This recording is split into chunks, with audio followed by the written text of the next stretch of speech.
Orcs Property by Celeste King, Orc Warriors of Protheka, Book 2. If you're like me and you can't wait for the rest of the series to drop on YouTube or hate when the spicy scenes are cut short, I've got the perfect solution.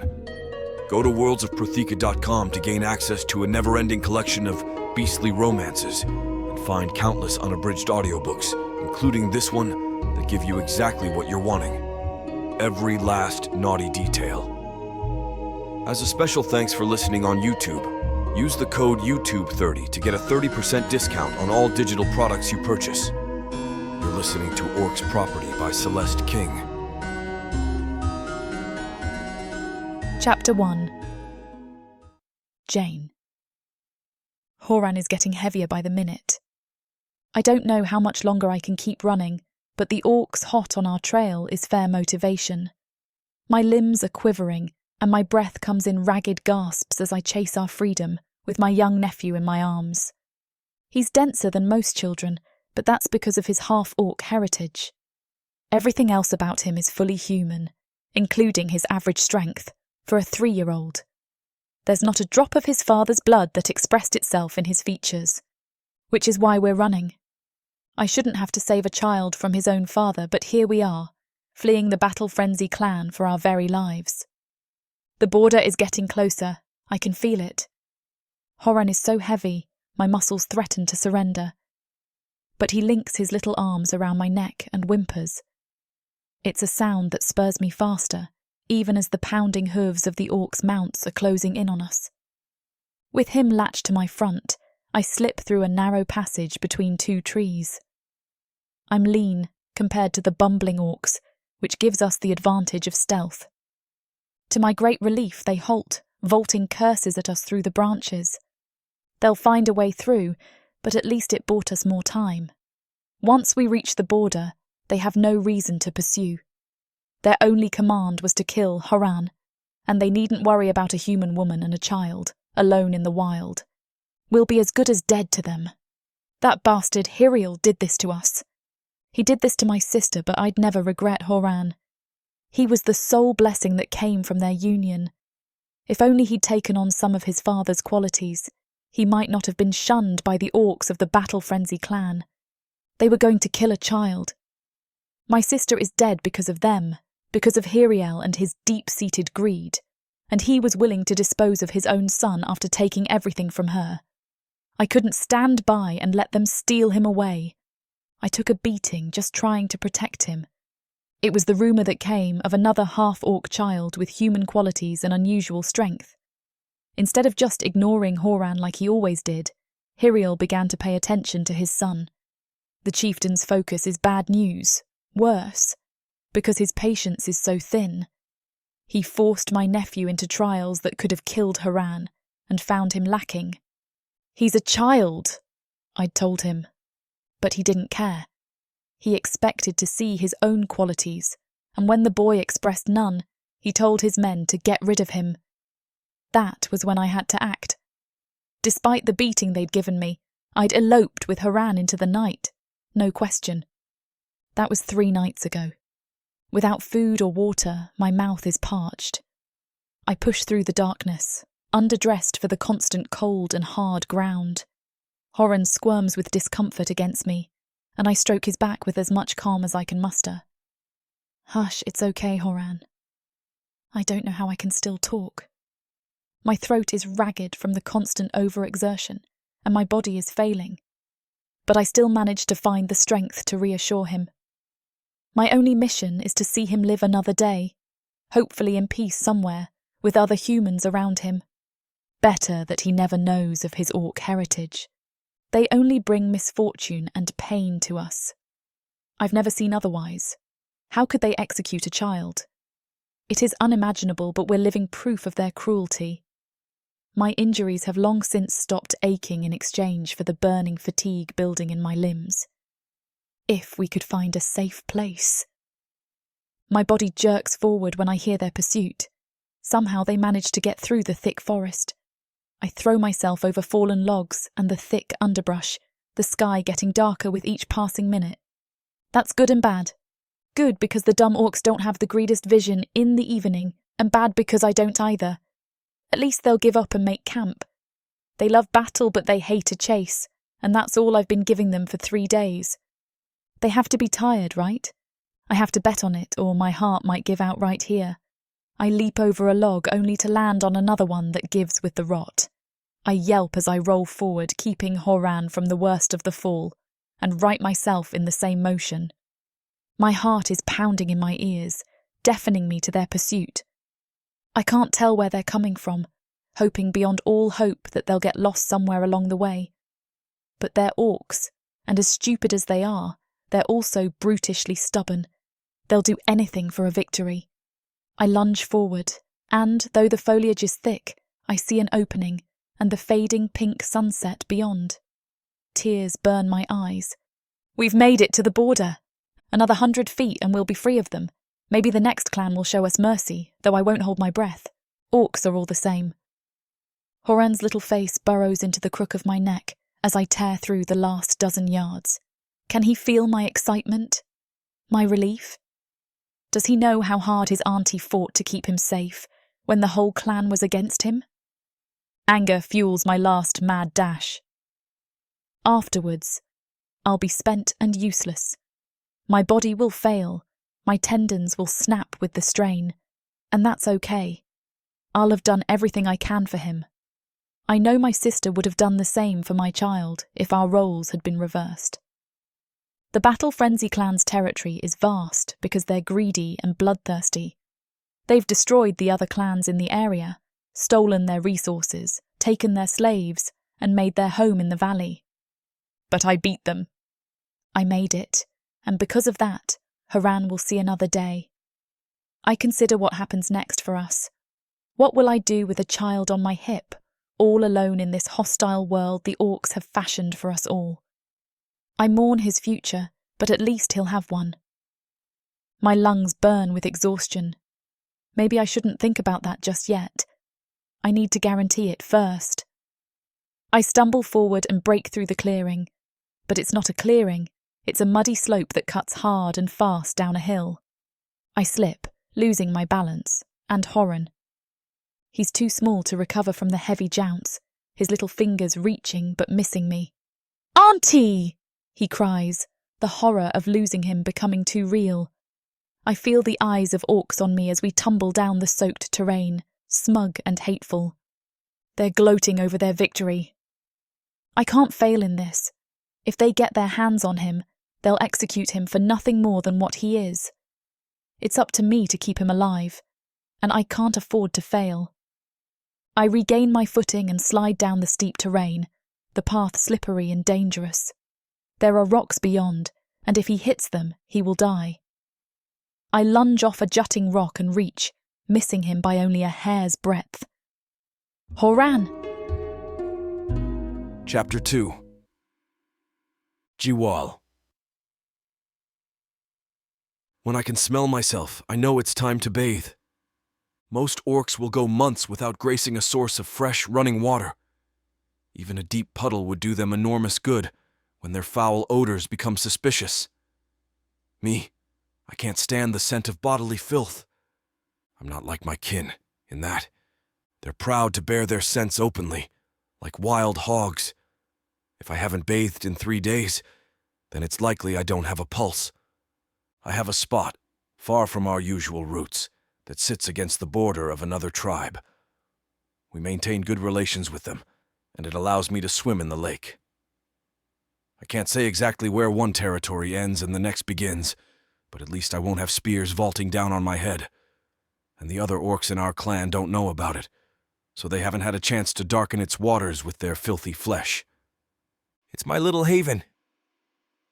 Though the sun is just setting, the water's surface maintains the day's warmth.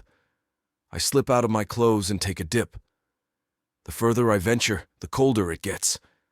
My skin tightens deliciously, and I dive in and swim out a distance, sheltered by a line of dense willows. I'm floating on my back, glad to be away from my uncle. There's enough trouble in the Raging Storm clan that my sanity demands these little escapes. I'd go crazy if I were stuck there while he drank and screwed his way through our ale and women. But the Battle Frenzy clan spoils him with gifts, keeping him perpetually pacified. My uncle has let us down with his vices. We need a leader, and he is a lush. I practically run the tribe myself, while he sleeps off his headaches. The problem is, he has the final say. So, when I present him with a thoroughly thought-out plan that will bring our clan closer to something civilized, he shoots it down because it will not bring him more ale. I suck in a mouthful of water and squirt it into the air. What sort of leader ignores the appeal of his people? If I were leader, I dive under as if the water will protect my deepest thoughts. If I were leader, I'd put an end to the flagrant waste of our labor. It sickens me that our hard-earned resources are squandered on crates of ale when our stores are nearly empty. There is no forward thinking in this clan. I could do far better than my uncle, comes my final thought as I break through the water's surface and take a deep, reviving breath. I bare my tusks at no one and scrub my heavily inked flesh. I like the marks. They remind me of the connection to my ancestors from another world that came to this planet to find peace. Did we manage? Or did we just begin a new struggle? Now it is the humans that hide from us, that we trade for labor and breedable mates. The battle frenzy has no shortage of them, and I had intended to petition my uncle for a dozen or so human laborers this evening. It would relieve our burden and bring notable value to the clan. But he'd hear none of it, drowning me out with the cries of his favorite girls. So, I made him listen, and he got angry. The spirits fueled his rage, and he shoved me out of his hut, making a scene in front of the entire clan. "You think too much, Jiwal. All this thinking and nothing to show for it," he'd bellowed. "Things are fine the way they are." "For you," I'd argued, raising my voice to meet his. I would not be cowed in front of our people, or they would never respect me again. And what happens when winter hits and we have nothing to eat? It is months away. A shadow had come over his gnarled face. You would trip over your own feet because you gaze too far out. Keep your eyes on the ground, nephew, where they belong. With that, he stormed back to his hut. I could have remained quiet and let the clan snigger and murmur, but I wouldn't have it. "Mark my words, you will be the death of us if we carry on like this," I'd called to him, and walked away without another word. The clan moved aside for me even as my uncle raged for me to return. They saw how he was. They knew, in the quiet moments around the fire. I was only speaking what the others were already thinking. I saw it in their worried yellow eyes, and the lengthy pauses when his generous crates of ale arrived. I keep wondering how long they'll abide. Forever, it seems. Until they starve when the cold winds sweep in. That is why I advocate for them. Not every orc is made to lead, and I don't know that I am chieftain material, but I'll do it, if I can guarantee their survival.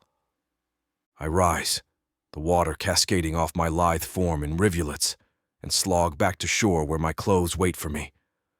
I've barely hiked my pants up when I think I hear a shout. I'm not even sure I heard anything at all, and listen.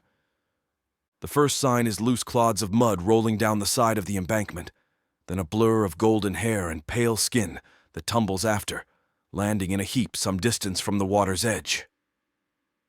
I lunge forward to help. If they're in trouble, I'll do what I can. She's a human woman, trying to drag herself up on trembling limbs. One leg looks twisted in the wrong direction, but otherwise, she only looks slightly malnourished, all things considered. There are deep rings under her crazed gray eyes when they land on me. Her chapped lips move. "Help me," comes her plea. I think she means herself, and I approach with more caution. "I'm sorry, I'm not a healer. I can take you back to my clan where—" "My nephew," she blubbers, straining to stand, but her body doesn't obey. "Please protect him. They can't take him away." That's when her eyes roll back, and she face down in the mud with a loud clap. For a brief moment, I'm stunned. Then, I close the distance and hoist her out of the muck. She's fainted from overexertion, and though she'd begged me to protect her nephew, I see no sign of a child around. It was as if she'd come down this hill, alone. Her skin is aflame, and her muscles swelter beneath my touch. She's been running for a long while, it seems, straight out of battle-frenzy territory. I check her breathing. It's shallow but consistent as I try to scrub away the filth to find a face beneath the red mud. "Your nephew," I echo, though I know she can't hear me. I'm sorry, but I don't. There's a sound I'm too familiar with at the top of the slope. Orcs talking amongst each other. As if they think they're alone up there. Their voices carry easily, though I can't parse out the subject of their murmurs. Maybe they'll enlighten me. Chapter 3. Jiwal. The mud clings to my bare feet, but I manage to scale the slope without making a sound. There is ample shrubbery to hide behind, and I listen as they talk. "Hiriel will want us to bring her head too," says one. Another gruff voice answers. "We have been chasing that bitch for 3 days, Ulgar. We have the boy. Let's be done with this." The boy, I think, inching closer to take a look. Her nephew. Thankfully, the moon is bright tonight, and it casts a pale light over the whole of the land. Beneath the big one's feet is a child, curled into a ball and trembling. He's human, by the look of him, and can't be more than a few years old. "A whole lot of trouble to kill a little brat," the third one grumbles. "We could have been half drowning in ale by now, if that wretch hadn't fled." "It's done now." "Almost," says the big one. "But who will do the honors?" My heart skips a beat. It doesn't matter who. Just get it done. The first one pulls out a knife and offers it to the big one. "Pretend you're gutting a squealing piglet, if it makes you feel better." He snatches the knife from the keen-eyed orc. I don't know that I'm in control of myself any longer, rising from my hiding spot with a snarl plastered on my face. "Don't you dare touch that boy!" He's under the Raging Storm clan's protection. All three turn on me in astonishment. The little boy peeks from under his arm with wide, frightened eyes. I don't dare reassure him. I need to keep my focus on these brutes. The biggest one storms forward, the knife comically petite in his fat grip. "And who the hell are you?" Several more weapons come out. One of them snatches up the boy and throws him on a hard slab of stone. The air goes out of the child with a pained cry. His little limbs squirm, but he's no match for the massive orc that has him in their grasp. "Make it quick," hisses the first. The second raises an axe as if to drop it into the poor boy's skull.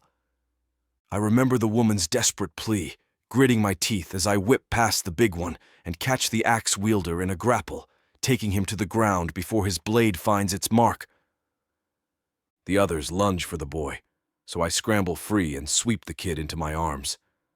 I bowl him into the dense underbrush before pivoting to defend him from the others. "Give him back," one says, with what looks like an agonizing grin. "And we'll put in a good word for you with Hiriel. You'll have his thanks for helping getting rid of that dud of an offspring." My ears prick at his words, but I don't grace him with a response. Instead, I crack a hefty branch over my knee and wield both halves. Like I said, he's under the protection of the Raging Storm clan. You'll have to get through me first. I've never seen you before. I sweep low, catching the skinny one's knee and bringing him down before cutting up at the big one, lancing him in the gut. "Then you weren't paying attention." The big one staggers back as he catches his breath. I'm outnumbered, but I've never been afraid to put a few orcs in their place. These idiots won't let up, though, and if I let them live, they'll run back to their clan and create trouble for me later. This has to end here. The axe wielder has finally scrambled to his feet and comes at me. I duck and dodge his brutal swings. Any one of his blows could devastate me, but I'm faster. Most orcs rely on brute strength, alone, to beat their opponents. It's a fatal flaw in our training, something I learned early on in life and sought to overcome. It's why my uncle refuses to get rid of me. He can't. I'm too quick. I grin as his swings tire too soon. The woman must have exhausted them. I'm almost impressed. I throw an elbow into his throat. The delicious crack of bone stops his breathing, and he drops his axe to claw at his neck. I sweep up the weapon in exchange for my own, letting my strength seep into its hilt. I study my remaining opponents as the first writhes at my feet. Don't tell me you're finished already. That rouses their ire. The big one charges forward. He's mine. We clash, blade on blade. With one heavy thrust, he pushes me back several steps.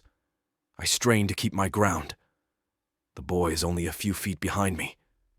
I can't afford to lose my footing. I yield long enough to put the big one off balance before throwing my forehead into his, making him jerk backwards, howling in pain.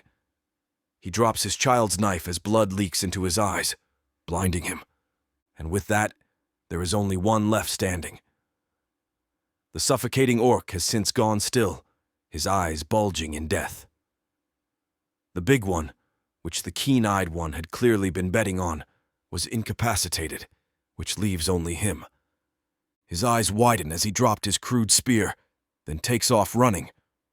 I keep my feet planted, draw in a settling breath, and wind my arm back. The axe flies true, arcing beautifully before landing square between his shoulder blades, sending him crashing hard to the forest floor. Only the big one continues to bawl as I find his blade glinting in the moonlight. I sweep it up and drive it home between the bones of his neck, making sure he stops struggling for good.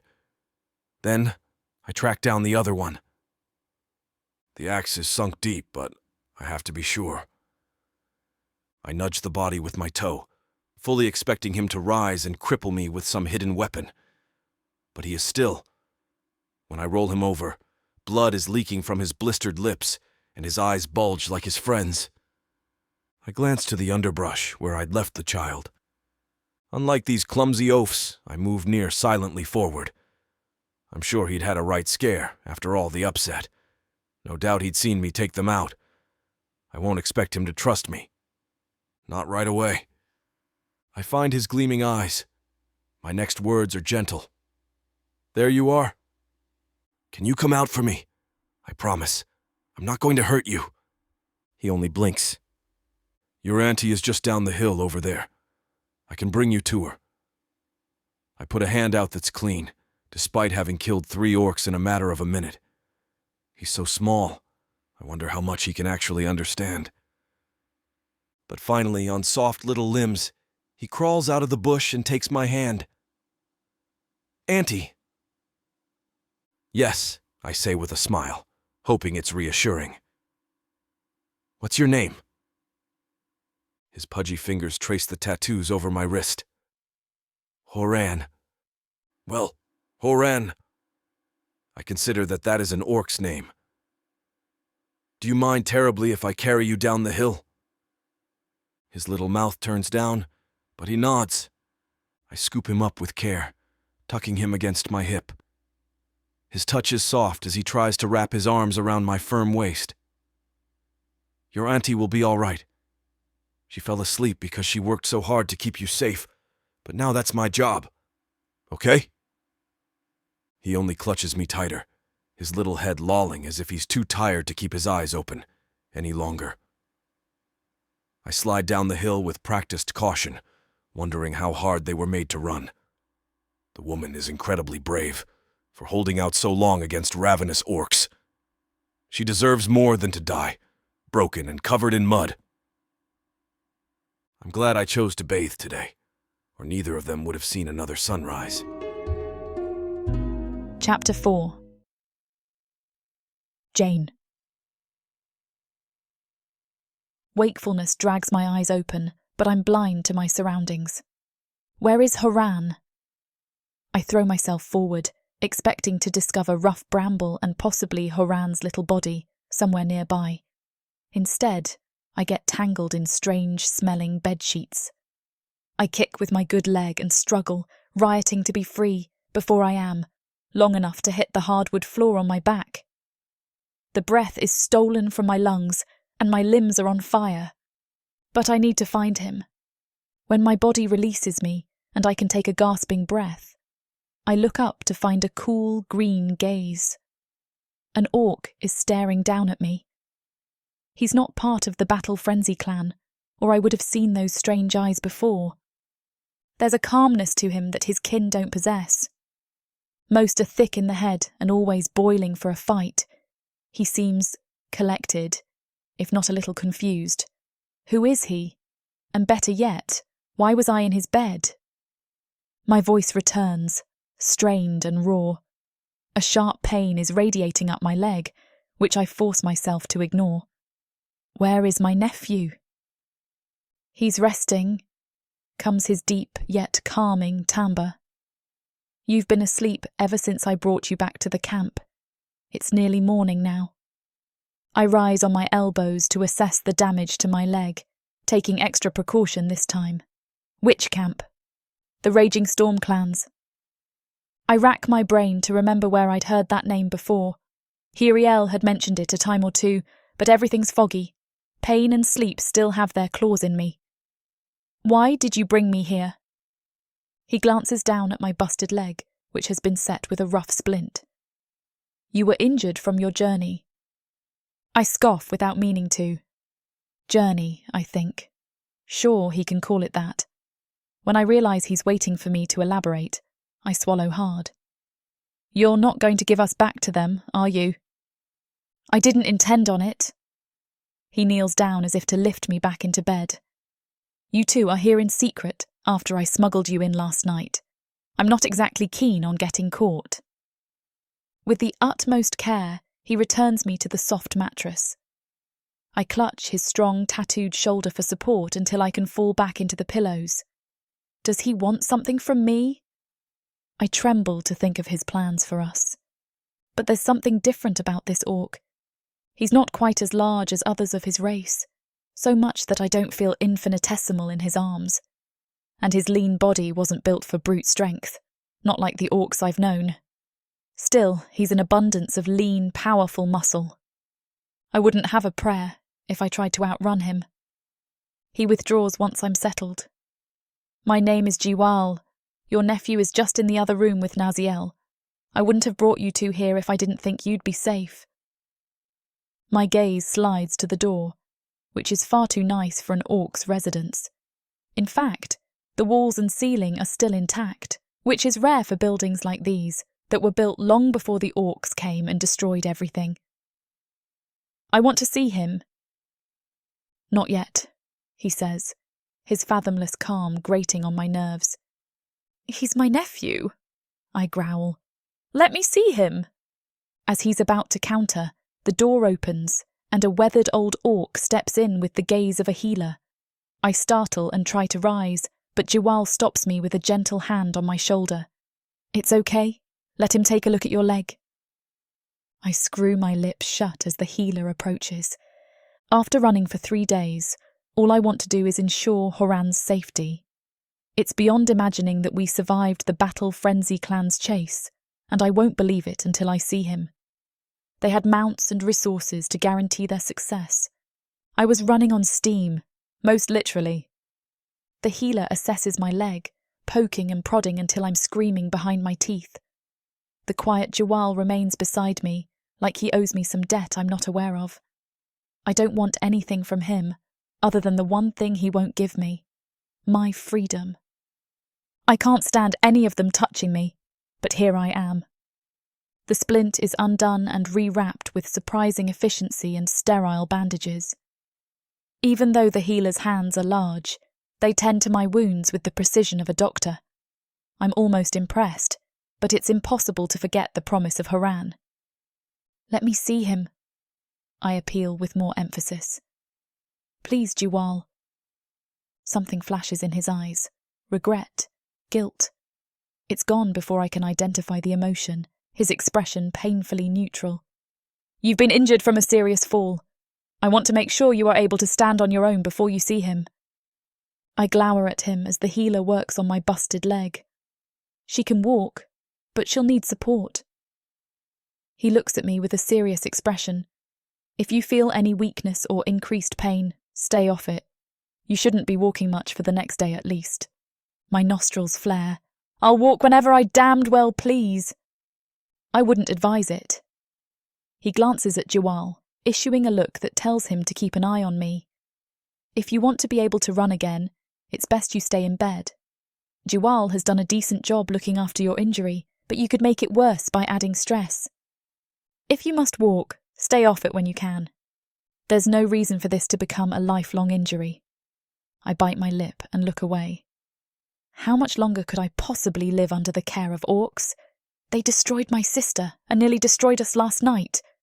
But I have to remind myself that these aren't the Battle Frenzy clan. Time will tell if that's a good thing. Thank you for seeing her on such short notice, Jiwal says to the healer, cutting me out of the conversation entirely. The boy looked okay? Mild dehydration, but Narciel was already seeing to that as I arrived. Your uncle will not be pleased if he finds out you're keeping a human woman from him. A dark look crosses Jiwal's face. I trust you not to say anything. On my word, the healer says. But you'll need to keep a tight leash on this one, or she may just... Don't talk about me like I'm not here, I interrupt with a scowl. I'm not some pet to be kept at your whim, and I won't stand for you keeping my nephew hostage. Jiwal's expression is calm, and I have to wonder if anything I say will pique his ire. It doesn't seem so. I'm not keeping him hostage. You both have clearly been through a lot. How would you know? I demand. A smile finds him, but it's short-lived. I had to kill several battle-frenzy clansmen that were in pursuit, so they wouldn't recognise me when they came sniffing around, as I'm sure they will. You barreled straight into our territory last night from quite a height and begged me to save Horan, so I did. I understand you're confused, but there's nothing to worry about under my roof. I slouch like a child, reprimanded. Now, he continues, as the healer prods some more. Tell me, who are you, and how did you get involved with the Battle Frenzy clan? Chapter 5. Jane. I stare at him hesitantly, uncertain of if I should reveal who I am. He may recognise my name, or quickly learn it as the news spreads from Hiriel. Still, he has protected me thus far, and as I stare up into his deep green eyes, I can't help but feel an urge to answer him. I can see the question in his eyes dancing, the way his lips keep popping open as if he's going to ask me again, before he finally closes his mouth, deciding against it. He seems to be used to being answered, but he doesn't demand it. He's gentler than that. My stomach squirms under his gaze, and I weigh my options. I could feed him a fake name and try to escape, but I'm a terrible liar. I could tell him the truth and face the consequence later. Or I could stay silent and hope that it doesn't enrage him. I'm not sure why, but I feel like it won't. As I think it over, though, something pulls at me. I glance down at where my wound has been cleaned and wrapped, knowing that I am only doing this well because of the orc before me. I sigh, deciding that he deserves a true answer, even if I fear that it will cause complications later on. My name is Jane. The words come out quiet, almost timid. It's a name that's become shameful, something I don't want to say out loud out of fear for my safety. Jane Baker. I almost wince as I say it, and the elder seems to notice, glancing up at me. Thankfully, Jiwal is right in trusting him, because the elder says nothing as he packs up his salves, looking over the tender flesh around the bandage. He presses on it, evaluating his work, and then turns away, quiet and forgotten to our conversation. Jane Baker, Jiwal repeats, a soft smile tugging at his lips. I wonder what he's thinking before I shut it down. I don't care why my name, one that has been said with such anger recently, makes him grin. I cut in before he can ask another question, my heart already pounding too hard. I need to see Horan. Jiwal's eyes bore into mine, and he purses his lips, his tusks digging into the skin on either side as he does so. The orc elder murmurs to him and turns to leave the room, and Jiwal waits until the door shuts to ask his next question. What happened to the two of you? The words are less curios and more investigative.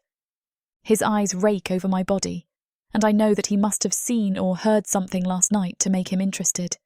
Still, I'm not ready to tell him everything, so I push up into a seated position, swinging my legs off the bed.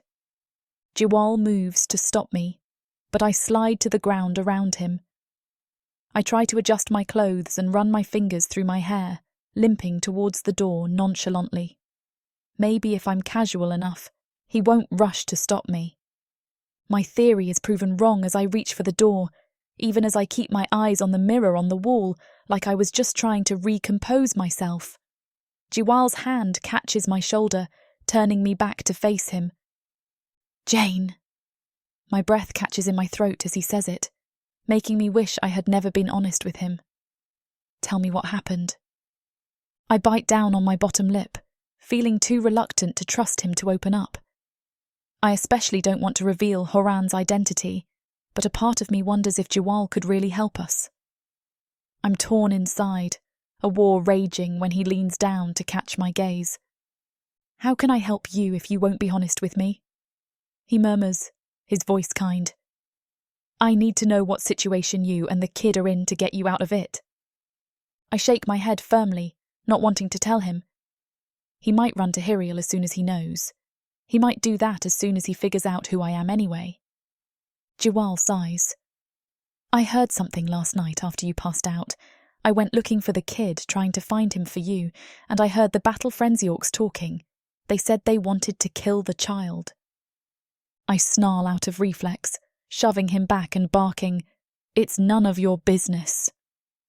My outburst catches him by surprise as he stumbles back a step, and it gives me enough room to wrench open the door, fleeing from the room before he can grab me again. As I lurch into the hallway, I realise something I should have noticed before. I'm in a mansion, the halls lined with dozens of doors. I should have expected this, as I've seen a lot of orcs, mostly those higher up in the clan, preserve human relics. The more powerful the orc, the larger the home, and it seems that Jiwal is well revered in his status in the clan. I force my mind back on Horan, knowing that I will find him one way or another.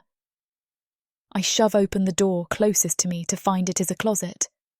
I work my way across from it, my hurt leg limping behind me and slowing me down, to throw open the door to a bathroom. Growling in frustration, I continue to try to move down the hall when Jiwal steps in front of me. He shakes his head down at me like I'm a child throwing a tantrum, and anger bursts through my chest. Looking for him like this is pointless. You have to know there are at least 50 doors in the house. Gritting my teeth, I try to move around him. Pointless or not, I will find Horan. He sighs, and I don't take much time to register the sound before his arms circle around me. He lifts me so that I'm pressed to his chest, and the panic and frustration that have been building bursts free. I screech, slamming my palms against his chest. I pound my hands against him, knowing that I'm not doing any damage, but I can't stop. I need to find Horan. I need Jiwal to put me down. I claw at his shoulders, hoping that something will force him to let me go. When it doesn't, I rake my nails across his cheek, and only then do I get a reaction.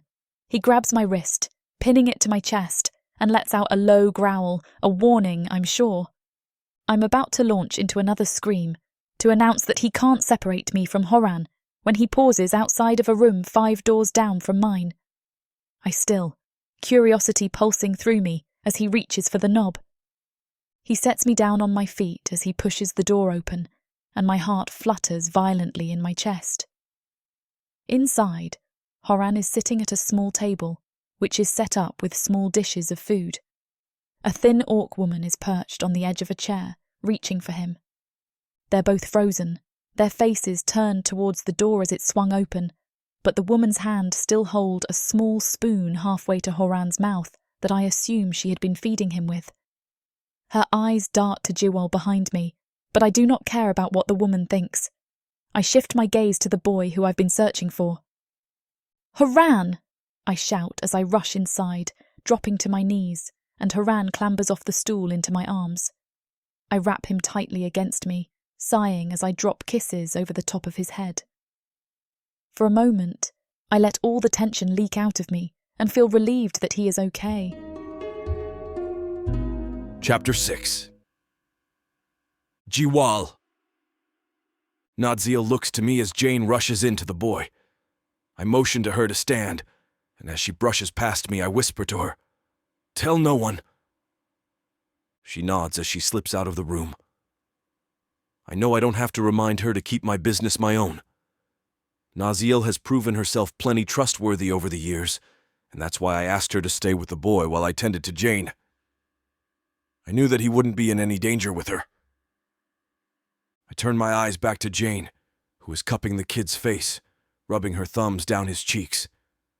I lean against the doorframe and watch her, my stomach twisting slightly as I do so. Jane is so gentle with the kid, even though he acts much stronger than he ever should have to be at his age. I assess him, and though I know little of how humans age, I know this child is barely more than a baby, around only 3 years old. My heart breaks a little watching how different they are together than they are to the outside world.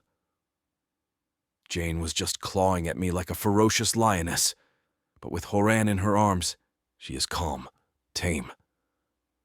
Horan as well was so withdrawn without Jane, flinching every time I looked at him as I brought the two of them here. But he seems much better in her presence.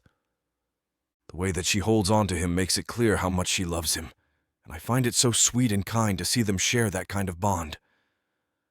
The emotion in my chest stirs a vague memory that starts to tug at my mind. I can barely remember what my parents look like now, but for a split second, my mom's face flashes in front of my eyes. She's standing over me, protecting me, while my dad tries to save us both. The memory is splotchy, and I can only recall snippets. A sickening thud, a shrill scream, and an orc I don't know staring down on me, his face splattered with my parents' blood. "We're leaving now." Jane's stone-cold voice snaps me out of my reverie, and I push up off the doorframe to face her. Her jaw is set, and she's picked up Horan and perched him on her hip. With her arms wrapped around him and her hip jutted out, she looks much fiercer and more determined than before. I shake my head, trying to fill the doorway now. "You can't leave right now. You'll be caught instantly." She snorts, rolling her eyes. "Give me some credit." She starts to stroll towards me like I'm going to just let her out of the room, but I step farther into her path. Humans aren't allowed on the clan's premises. The few human slaves that are here aren't allowed to roam around. They'll spot you immediately. I rub the back of my neck, explaining, "My uncle doesn't want to integrate humans into our society, and he doesn't treat you well. It's best for you to stay here." The entire time I'm talking, Jane's face morphs into a glare. She says nothing when I stop. Instead, her eyes continue to pierce into me until she sidesteps me, Horan still pressed against her side like they are joined. As she passes me, the boy leans further away from me, and I realize that I've never heard him speak. I wonder if he doesn't like to, or if there's more to it after what I saw last night. I open my mouth to argue with her, but she hasn't responded to me so far. I doubt talking anymore will be helpful, so I watch as she limps down the hallway. There's really no point in trying to stop her. As she shuffles away, looking heavily determined to get away from me, a small amount of frustration builds. Without being able to stop the snark in my voice, I call after her. "The exit is just up ahead. Turn down the next hallway on your right." Jane doesn't respond, but I know that she hears me.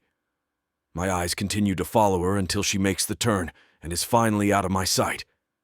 Instantly, my chest squeezes tight, the worry almost suffocating me. The other orcs will not be so kind to them, and if Owal discovers them, they will come to a similar fate as they were facing last night. I try to shove away the emotions, reminding myself that this isn't my business. Jane screamed it at me earlier, and she was right. The two humans are nothing to me, and I should leave it at that before I get myself in more trouble than I already am. If Owal were to find out that it was me who killed the orc men last night, he would lose it. He and Hiriel have a strong bond, annoyingly so in that they love all the same disgusting things. He won't see it from my side. With that secret already weighing over my head, I can't afford to keep the two of them hidden here anymore, especially since I know that the Battle Frenzy clan wants something with the boy. It will only bring more heat in my direction. As I try to convince myself, Jane's screams fill my ears. Though she didn't have to, she risked her life for Horan, and she fought tooth and nail to keep him alive. Again, the memories that I've spent years trying to outrun sweep over me, and I'm back to that night of crouching on the ground, not much older than Horan himself. Though I can't remember much of what was said as I was trembling, pressed into the grass, I remember my mother standing up for me. She didn't care if she was going to be hurt in the process. She refused to let that orc anywhere near me, and I don't know if it was inevitable or as a result, but she perished at the hands of an emotionless killer. That small snippet of her last moments, the way that she called out to me, my body curled around hers after her killer had vanished. It's always stayed with me. It's the ultimate testament of love, to give everything up to protect someone else. I know what lengths Jane is willing to go to for Horan. It's the same way that my parents gave everything for me. I just don't know if I can let her sacrifice herself when she doesn't have to, when I have the ability to save the both of them and not sentence Horan to death or a life of loneliness like how I grew up. It's hard to raise yourself, to feel a little abandoned and cheated. I never had someone to hold me the way that Jane holds Horan, and the thought of that kid losing that for the rest of his life breaks my heart. I'm not sure what part of the memory broke the wall inside of me, but my feet are slapping against the marble floors as I rush down the hallway after her without me thinking it all the way through. I'm moving as fast as I can, silently hoping that her limp has slowed her down enough that I will get to her before anyone else. I round the corner, my breath catching in my lungs when I don't see her. The next corner is only a few feet from the door, and I'm certain that she must have made it outside by now. I don't hear any orcs yet, but that doesn't mean she hasn't made it too far. Just as I skid to a stop to grab for the door, I barely catch myself before colliding with Jane. Her hand is on the doorknob, and I grab her wrist, pulling it back. Don't go. Chapter 7. Jane. I jerk my arm back from his grasp, my mouth popping open to lash out a response when I hear deep voices on the other side of the door. I freeze, feeling Horan stiffen against my body. My eyes lift to Jiwal's, and I know that they are wide and terrified. He lifts one finger to his mouth, and I nod, the only movement I'll allow. He had been telling the truth, I realise. He was honestly trying to keep Horan and me here for our safety. The orcs' voices grow closer, and I am able to hear their words as they pass by the door. "Heard there were 3 of them," one of them said. "All dead?" "Yeah, and from Hiriel's announcements, he seems pissed. He says his son was taken." The first orc snorted. That child was a human bastard. Last time I accompanied Owal to the Battle Frenzy's camp, Hiriel wouldn't shut up about how much of a disappointment his son is. Rumour is he was trying to kill him. You're telling me a half-human child escaped on his own? I hold my breath, my whole body trembling as I wait to hear what they say. Maybe my identity isn't as common knowledge as Horan's. Maybe I can keep him safe. No. The breeder had a sister. She must have killed those orcs somehow. She took the son and escaped. My eyes lift to Jiwal's, and he must see the fear in them. I'm surprised that the news has spread so fast. I thought I would have time to get out of here before any of Jiwal's clanmates realised who I was. Jiwal looks even more worried than I do, which makes my stomach churn. How am I supposed to withstand this disaster when even this orc looks scared? It dawns on me then that he killed the orcs of another tribe, something that could spark a war. Hearing the orcs outside confirms what I had suspected, but he hadn't admitted to me.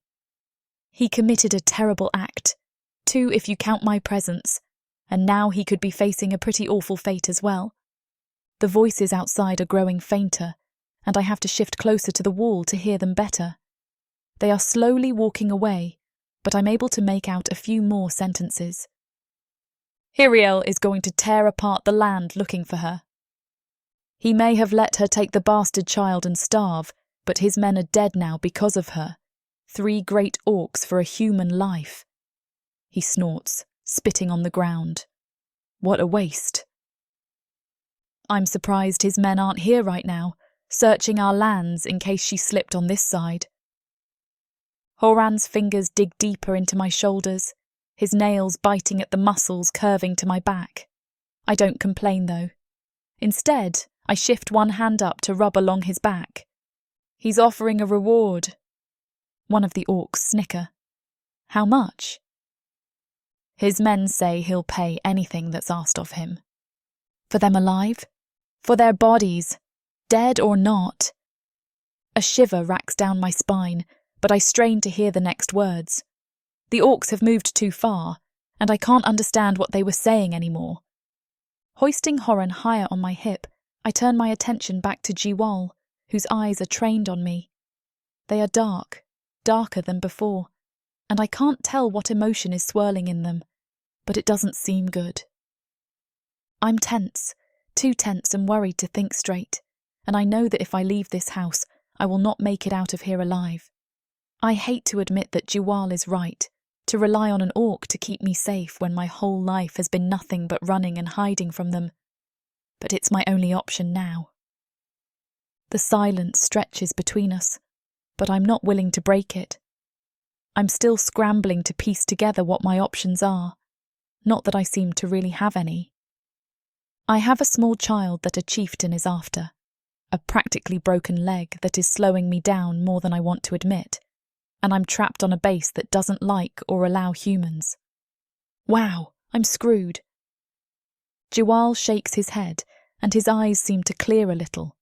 With a jerk of his chin, he tells me, "Come back inside with me." It's more a request, and I almost want to laugh. My whole life I've never been given options, and now that there is a semi-decent orc before me, letting me choose to stay in his home or go outside to be slaughtered, I don't really have an option. I nod, but I don't say anything more as he leads me away from the door. My chest is still tight and my hands feel numb as the adrenaline continues to course through me. It's been weeks since I've been able to relax, and even though I slept for a long time last night as my body healed, it wasn't restorative. I still feel sore, achy, and tired, and the pain is starting to throb up my leg with every step. Jiwal leads me into one of the massive living rooms of the house, the space furnished with large couches and overstuffed chairs. I sit down without him saying to, and the fabric beneath me is so soft and forms around my body that I want to melt into it. I can't, though. I force myself to stay upright and alert, shifting Horan to my lap and keeping his balled-up body pressed against my chest. I can't tell if he fears Jiwal or not, but Horan has rarely done well with other people besides me, so I use my body to form a protective barrier around him and hopefully ease some of his fears. The whole time Jiwal never takes his eyes off of me. Thoughts are running through his mind and I wonder, I hope, that he has a plan for me. I try to stop the feeling from blossoming, knowing better than to place my faith in an orc, but he's already helped me so much. What do I stand to lose just by asking him? What am I supposed to do now? I ask, and I hate how fearful the words sound. It's how I feel fighting this war alone. I'm small and weak compared to these orcs, and if he hadn't come along, both Horan and I would be dead.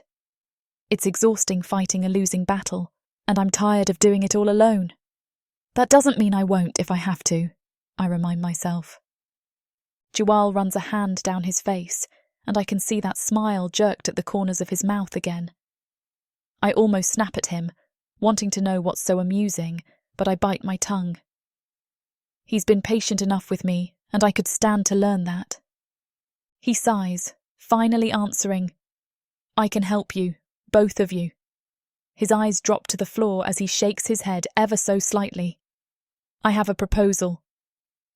Something about the way he hesitates and how his words come out so soft, they are nearly a whisper, terrifies me. I almost don't want to hear what he's thinking if it is so difficult for him to get out, but I ground my teeth and brace myself. "What is it?" Chapter 8. Jiwal. I can barely keep the laugh building in my chest from spilling across my lips, but I know that won't go over well with Jane. It's just that the thought that formed is so absurd that I'm wondering why I'm even entertaining it. It's insanity, something that any normal person would brush aside without a second thought, but here I am, trying to hold it together before I die of embarrassment. I know she's going to reject it, which might sting a little, even if we are complete strangers. It's just that I want to help the two of them. I can't stand to think of Hiriel getting his greedy hands on either of them, or abusing them in a way that neither of them deserves. In the short time I've been around Jane, I've come to admire her. She loves so fiercely, and she has been resilient against all odds. It's intriguing to me, and I know that she will do whatever it takes to keep Horan safe. I'm just not sure if she'll see this as a viable option. I sink onto the sofa, contemplating if this even makes sense. Am I being selfish here, or am I really trying to help her? Will it cause her to fly out in a fury, angry that I even asked? I'm not sure, and I notice that her eyes are assessing me as I chew on the words, debating in silence if it's even worth mentioning. I told her I have a plan, though, and this is the best I have. Nothing else is coming to mind, so I might as well bite the bullet and say it. Marriage has been on my mind a lot lately because of my uncle. He has been trying to arrange for me to get married for 5 months now, constantly sending countless lady orcs to my door to mate with me. Unfortunately for him, we don't share the same hobbies. I've given none of them attention, both because I am not that kind of orc, and because I know what my uncle's intentions are. He has always felt threatened by me, and I don't blame him. He has his supporters, and I have mine. If I were to make a strategic marriage, which I never would, I could gain the means to threaten his position. Owel has been trying to derail any possibility of that happening. Every orc woman he has sent here has no powerful background. There would be no gain for me to marry them, and therefore it is what Oswald wants. With this back-and-forth game we've been playing, I've been thinking too much about marriage and a way out of my situation. It must be why it is the first and only plan that pops into my head. I sigh, uncertain of what to do, and Jane asks again, her voice strained with tension. "What is it?" I want to answer her, but when I lift my eyes to meet hers, her gray ones are so consuming and intense that I don't know how. I'm not sure I can take whatever reaction she is about to give me, and I turn away, ignoring her question. My eyes land on the wine bar across the room, and I decide that I might need a little push to get the words out. Crossing the room, I pull out 2 glasses and run my fingers along the bottles lined up on their rack. Which one to choose? I pull loose one of my favorites, pouring each of us a hefty glass and returning to the couch. Jane's eyes track my every movement as I do so. I can tell without even looking up. Her gaze burns my skin as it lingers along me, but I refuse to meet her stare. I cross back to the couch without ever meeting her eye, a feat in and of itself. I set the second glass on the table, neither indicating it's meant for her, nor withholding it from her. She doesn't look towards it as her eyes stay on me. I try to ignore her gaze as I lift the glass to my lips, but it is impossible. I feel them tracking my every movement as I taste the wine, letting the flavors spill over my lips and across my tongue. It makes me tense, and when I see her purse her lips out of the corner of my eye, I freeze up. "This is the first time I've seen an orc who drinks expensive wine," Jane comments. I raise my eyebrows, my eyes staying forward as my forehead scrunches together. "How do you know it's expensive?" A small smile tugs at my lips as I tease her. She doesn't seem amused, though, as she dryly responds, "You pulled out from behind a wine bar in a mansion." I cough, not expecting her to sound so bitter, and I realize that my luxury may seem unfair to her. She doesn't know what I've been through to get here, but I'm not going to lecture her. "I don't think wine has much of a price anymore." Jane shrugs. "Doesn't make it a cheap wine." I chuckle, nodding as I swirl the wine in the glass, and she cocks her head. "I also don't think I've ever seen an orc use a wine glass before." "Are these barbarians you're around drinking straight from the bottle?" I ask it like it's an absurd question, but I've seen my uncle do that nearly every day of my life. She blinks at me like she knows that I can't think it's that crazy of an idea. "Precisely." I grab the glass that has been waiting for her on the table, lifting it towards her as I finally shift to meet her eyes. Her gray eyes are a little wider and guarded, and I can tell she's been heavily assessing everything I do. I wish she would stop seeing me as a threat. It will make my proposal much more difficult if I ever find a way to spit the words out. Soon, you'll learn even more about me, and you'll see how I am different than those orcs you've been around. Her mouth pulls down into a frown, and I want to erase it. I'm not sure what comes over me, but I'm thankful my hands are full to keep from reaching toward her. Her face creased in such a harsh expression makes me want to ease whatever is bothering her, but I know I can't. "Try it," I say instead, downing the rest of my glass. Her eyes dart from me to Horan, who is still curled up against her body. He's so still I wonder if he's asleep or if he has just gotten really good at hiding. "I'm not drinking that." Her voice drops down a little in volume as she asks, "What do you mean I'll learn more about you soon?" I sigh, knowing that I can't keep prolonging this. It's the only way to keep her safe, and the only way to explain why she's even here in the first place. The truth certainly can't come out. I need to face that this is our only option, and hope that she won't lunge at me as soon as the words leave my mouth. "Marry me," I nearly whisper, and I struggle to keep my eyes on hers. Her lips part slightly as her jaw opens in surprise. I continue, the words spilling out of me with reckless abandon since she's not jumping to stop me. "In human terms, I'm asking you to marry me. In orc terms, we would be mates." I wait as the seconds stretch between us. Silence so thick that I fear it's going to suffocate me. And for one blissful moment, I think that maybe she will see reason. Then her mouth flips up into a snarl, and her eyes flash, and I realize that I may have made a grave mistake in sharing my thoughts with her after all. Chapter 9. Jane. Shock slaps me in the face so hard that I'm stunned. My jaw drops open and my eyes widen, and I can barely hear Jiwal as he continues. The only thing that is ricocheting around my head is that he has lost his mind. He must have taken a hit too hard to the head last night, because this is insanity. Or maybe this was his plan all along. He seemed so kind, but maybe he brought Horan and me here for another reason, besides just to protect us. Either way, his plan is not going to happen. "Are you crazy?" I snarl at him, going completely into defensive mode. "There's no way I would marry an orc, ever." The last word comes out as a deep growl, and I tighten my grip around Horan. I need to get out of here. Jiwal sets aside his empty glass and starts to drink from the one he poured me. He gives me a measured look over the rim and sighs. "It is the only way that you will be safe. As my bride, you'll have an entire tribe to keep you protected, instead of the two of you running the borders alone. They're going to catch the both of you eventually, and even if it's here, you'll be in danger.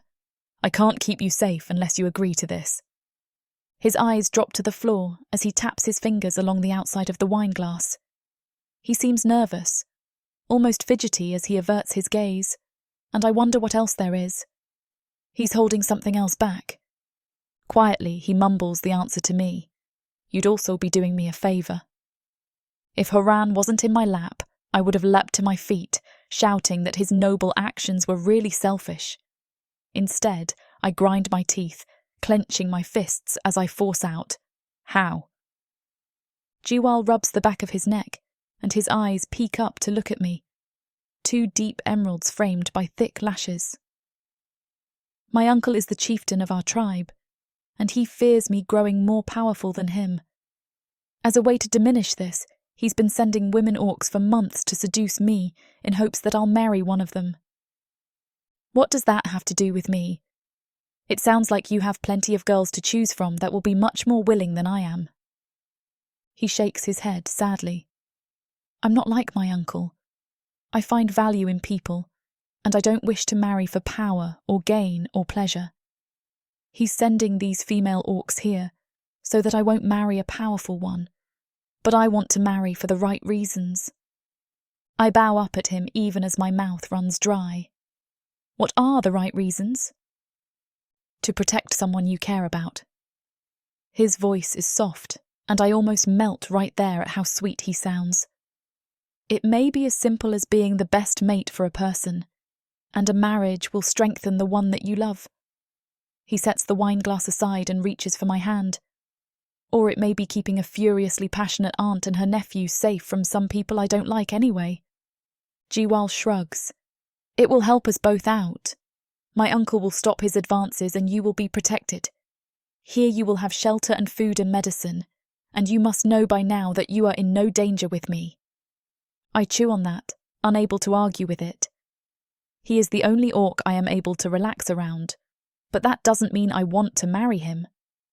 I'm still skeptical of his reasons, because there seems to be a simple solution to me.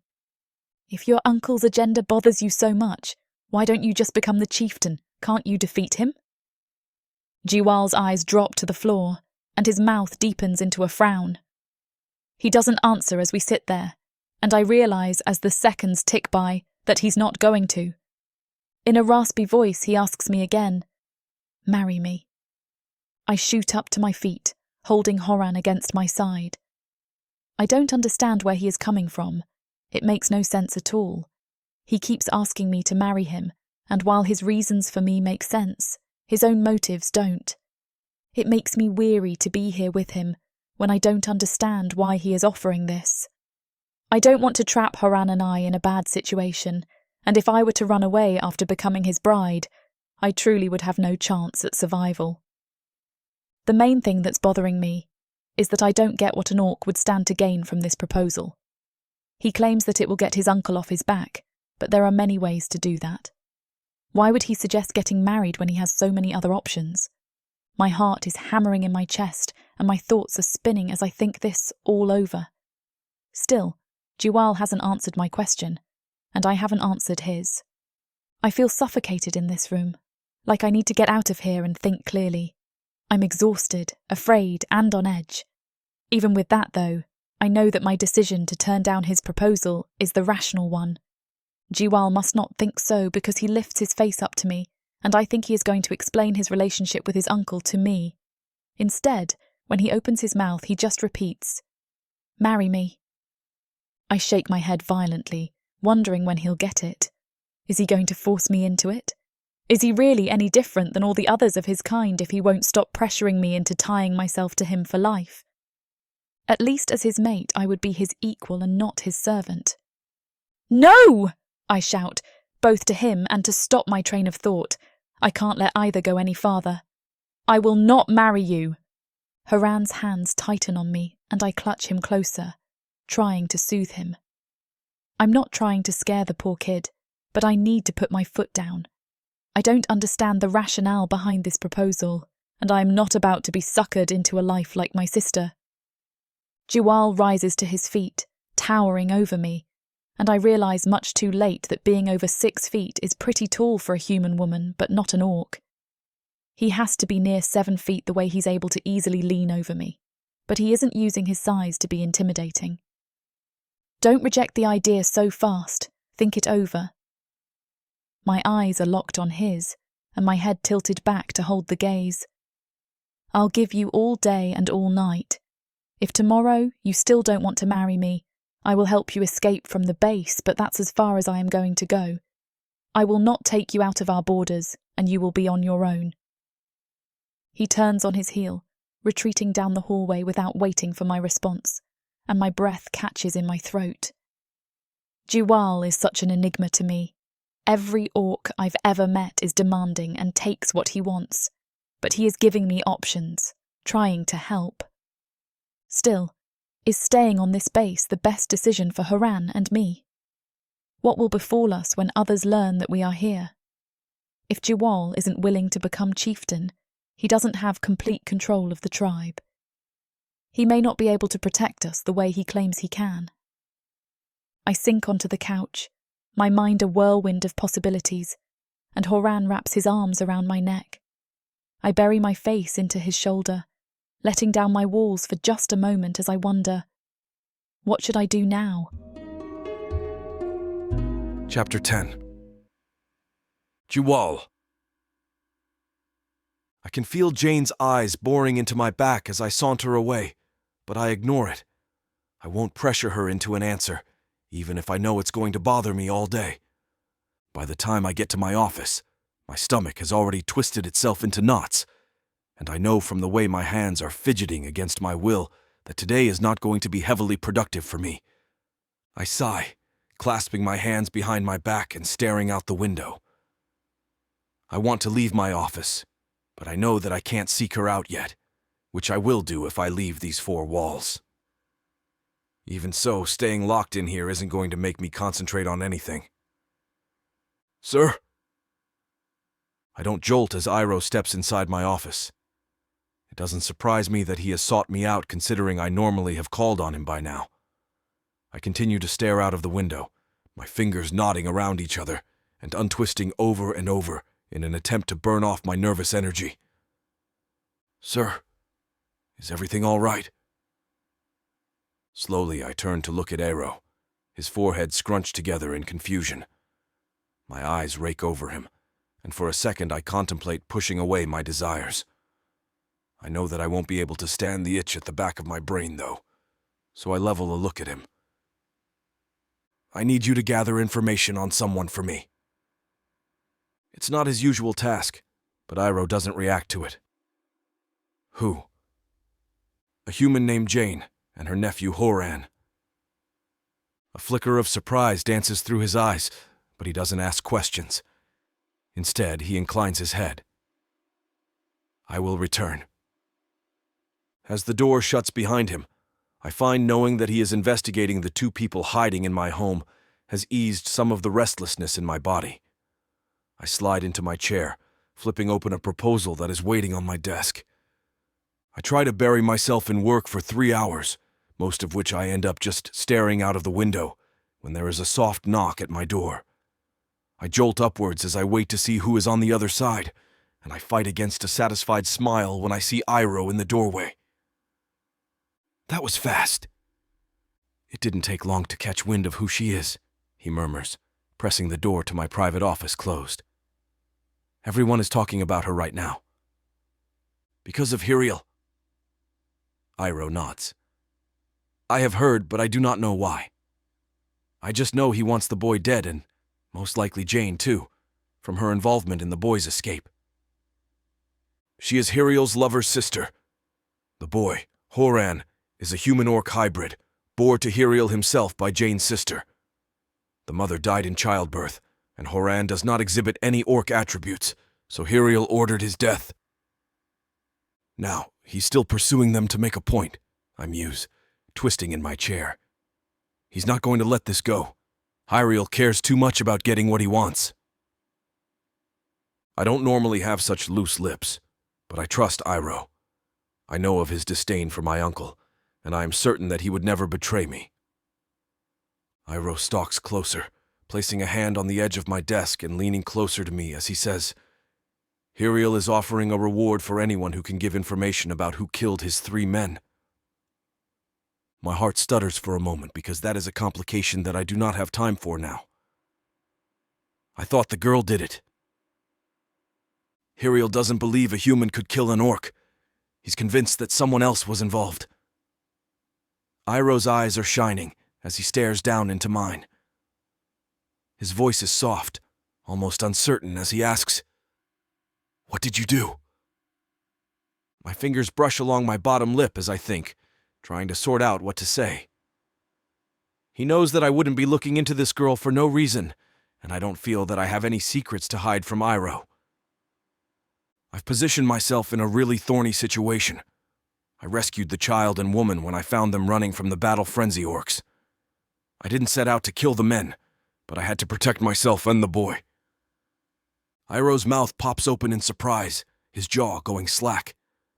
He cocks his head as he stares at me, and I know that out of all the answers, that's not what he expected. Are they here? His words are a soft rasp. In my home, I confirm. I offered Jane a deal. His eyes grow wider as he listens to me, and I know that if I hadn't proven myself as so responsible before, he'd think I had lost my mind now. He still might. What kind of deal? I asked her to marry me. His gasp was so sudden and sharp, he even looked surprised by it. I know it seems a little out of the blue, but I hope that Iroh can see where I am coming from. Sir, that isn't a good idea. It will ruin our relationships with the Battle Frenzy clan. I tap my finger on the edge of my desk, thinking of it. I know that it may cause some border turmoil, eliminating some of the peace my people have come to know. I always put them first, so should I do that now? At the same time, am I willing to let the two of them go? Something about Jane has struck me, and I'm surprised by how drawn I feel to her even now. I hate to admit that my proposal to keep her here may not be only for safety and political gain. I rise from my chair, slinking towards the window once again. With my hands knotted together and pressed against my low back, I scan the view from my office. I can see people working through the city center, happy and fed. We are a lucky clan, and I don't want to disrupt that, but my life has been rather uneventful these past few years, I tell Iroh without turning back around. A sly grin climbs across my face as I think it over, knowing that this is what I really want. I think it's time to liven things up around here. It's become too mundane, and I'm ready to disrupt that. I toss a glance over my shoulder to look at Iroh, who is assessing me carefully without averting his eyes when I meet his gaze. I can tell that he wants to trust me, but I know how crazy of an idea it sounds. The corners of my mouth pull up tighter into a high grin as I add, maybe we can throw my uncle off a little too. With that, Iroh's face softens and shifts into a thinly veiled, amused expression. I can tell he's holding it back, but I know how much he despises my uncle. He'd gladly contribute to anything that would disrupt Owl's daily ritual of drunken debauchery. What do you say, Iroh? I swivel around to face him, my head tilted down to look him straight in the eye. Won't you help me? His eyes dart from me to outside the window before he inclines his head. You know that I will always stand by you. It touches my heart as he says it, the undying loyalty he has for me. I am glad that I have earned it, even if Oswald still controls the clan. I sigh, walking forward to clasp him on the shoulder. He lifts his eyes to meet mine, a question dancing there. We need to be prepared for anything, I tell him, although I'm not even sure if Jane is going to accept my offer. I need you to collect more information, but on Hiriel this time. I don't want any surprises from that mess of an orc. Chapter 11. Jane.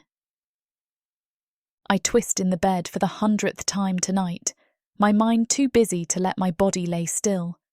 Jiwal's words are spinning through my head, and I can't seem to shut them off. I still haven't decided what I am going to do about his proposal, and one of the things that is bothering me is his motivation. I can't fathom what it is that Jiwal would be getting out of our marriage. That lack of security and reason makes me wary of agreeing to stay here with him. I find it hard to believe that he would offer this as an option just out of the goodness of his heart, with nothing to gain. But then again, why would he be hiding Horan and me here? I roll my eyes at the ceiling. Maybe I'm thinking too much about this. Does it matter what the reason is if Horan and I are safe, protected and fed? I want to say no, but my stomach churns as I consider it.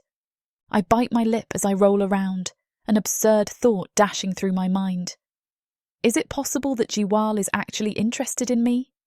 I scoff, pushing it away immediately. Even if he is one of those people that enjoy helping a damsel in distress, there's no way he would upend alliances just because of a slight attraction, which he definitely doesn't feel. My eyes land on Horan's sleeping form, and once I see how peaceful he looks, I feel even more restless. Everything I decide to do is going to change his whole world, and that weighs too heavily on me to bear. I crawl out of my bed, suddenly feeling suffocated in the small room. It doesn't even have a window for me to see outside. I slip out into the hallway, thinking that the massive halls will be enough to make me feel like I can breathe again, but it's not. I've never been one to stay inside, and I want to feel fresh air on my face. I'm feeling claustrophobic when I come across a turn I recognise vaguely. It's the hallway that leads outside, I realise, and a rush of adrenaline courses through me. Jiwal's warnings buzz inside my head, but I can't help it. I take one step towards it, my head swivelling around to see if anyone is watching. It's the middle of the night, and the house is more silent than I had expected. It seems that everyone is asleep, even the servants, which means there is no one around to catch me as I tiptoe towards the front door of the mansion. I brace one hand against the wood of the door, and the other clutches the doorknob as I squeeze my eyes tight and twist. The cool breeze of the night air washes over my skin, and my eyes fly open in excitement. Without thinking, I lurch forward, closing the door to the house as my toes curl in the grass. It feels amazing to be outside. The euphoria coursing through me flips almost instantly as I spot dozens of orcs lining the streets. I stumble back, keeping my body pressed against the house and my hand placed firmly over my mouth to suppress a squeal. None of them seem to see me as they pace alone, their eyes sweeping the streets as they mutter to each other. I breathe a sigh of relief, picking my way through the shadows as I try to understand more of the compound. I haven't actually seen any of it, and while my heart is pounding with every thundering step of the orcs around me, I keep pushing forward, letting my curiosity propel me. As I turn a corner, two boisterous voices are too close to me, and I freeze, backtracking as fast as I can. I pause, listening to them to try and determine where they are. "Whole new batch," one of them announces, chuckling. "I wonder if Owal will let us play with them the way he uses his. He must know that he can't cart in a whole lot of women slaves and not expect them to be used." A shiver crawls down my spine as they stumble closer. Their words make my blood turn to ice in my veins. I need to get back inside, but my feet are rooted in place, and I am petrified. What if they see me? "The lot of you need to hush," a third voice cuts in.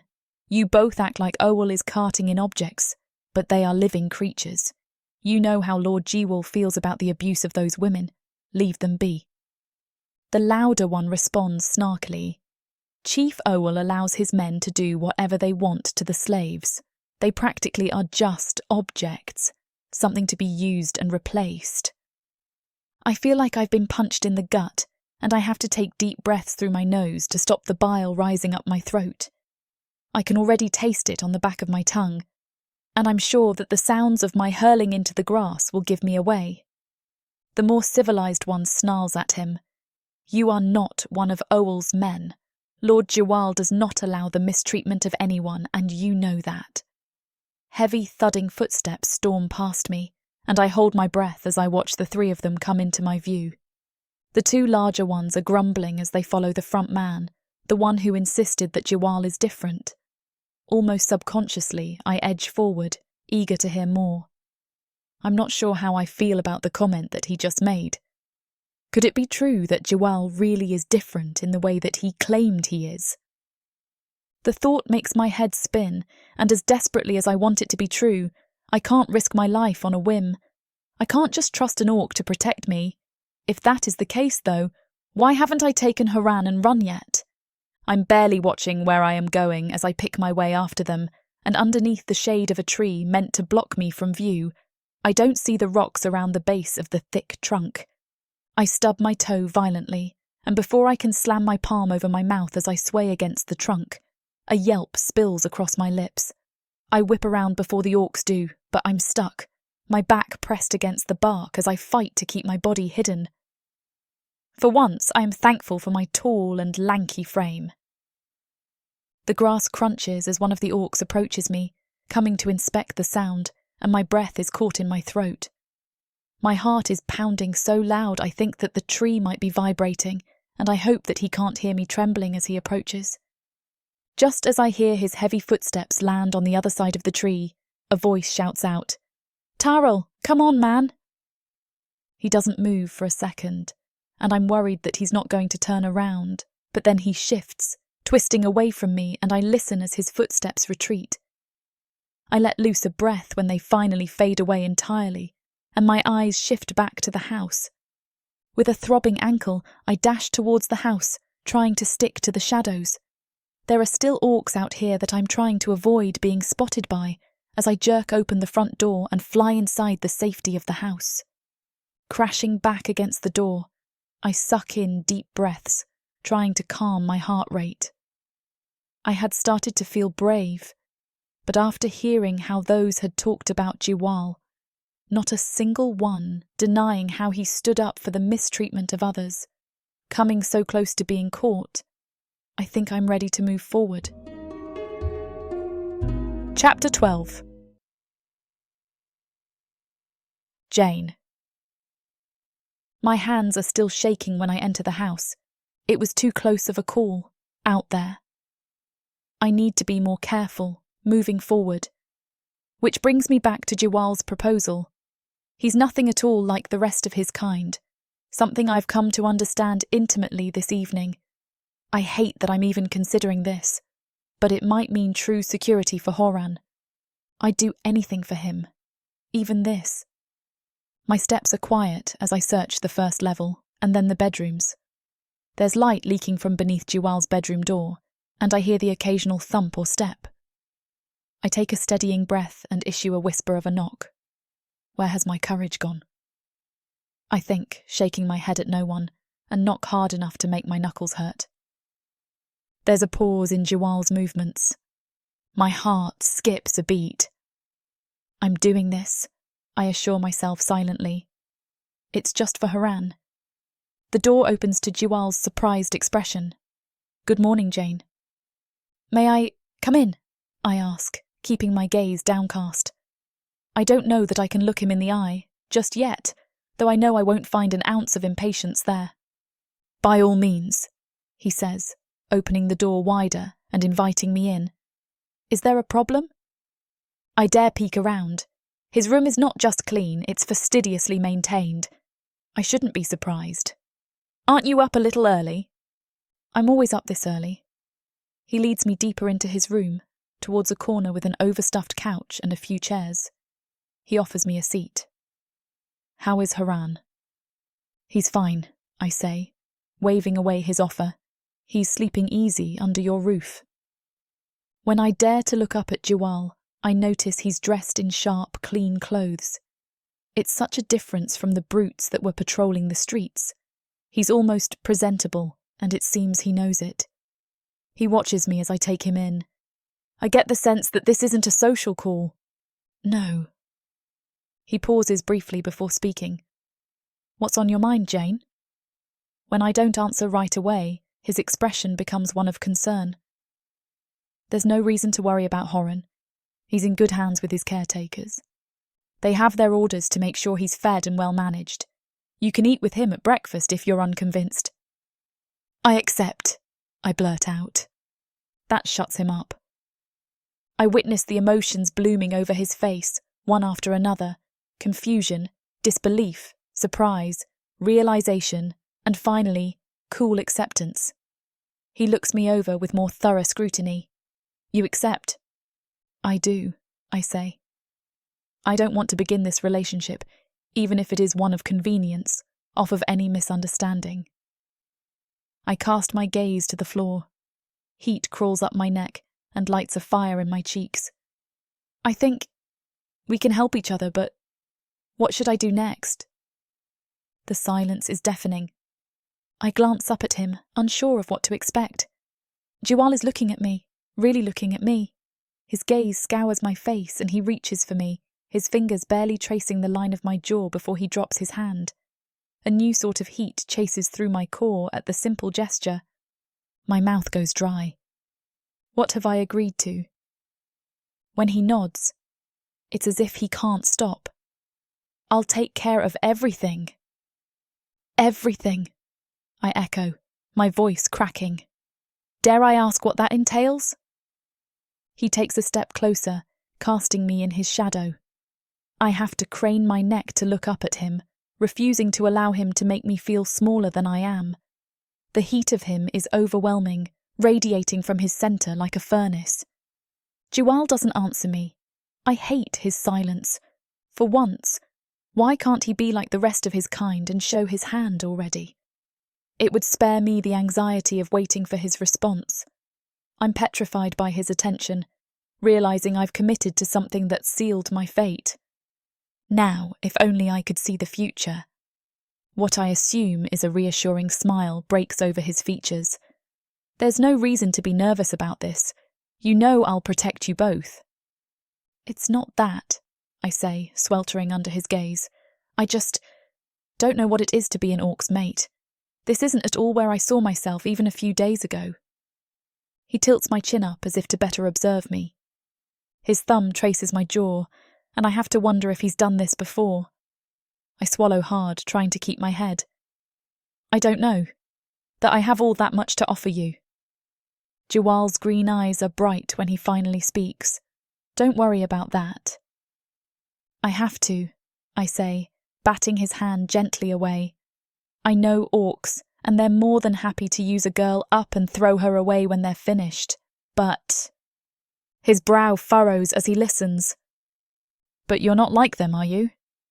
He doesn't answer. You rescued Horan, I continue. You saved my life. Hell, you killed for us when you could have gotten a reward for turning us in. It just doesn't make sense. What do you want from me? That damned silence ensues. I can't read the dark expression on his face. He catches my arm and squeezes gently, as if he's worried he'll break me. Nothing you don't freely offer. He releases me with just as much care. You're right, Jane. I'm not like other orcs. I never have been. I think he might try to kiss me, but the moment evaporates and he backs away instead. He moves to leave the room when I stop him. Wait, where are you going? That smile is back. I do have responsibilities to the clan, you know. Right, I say on an exhale. I didn't mean to keep you. His smile widens into a grin. I'm very glad you knocked on my door this morning. And with that, he's gone. I listen for his even footsteps as he takes the stairs 2 at a time, then hear the door close quietly and lock. I waver on my feet in his absence, burning on the inside and out. Is he really an orc at all? His skin is green and his tusks are sharp, but everything else about him is foreign to their customs. He lives in this massive home, he drinks fine wine from crystal glasses, and he speaks nothing of proud victories and bloody battles.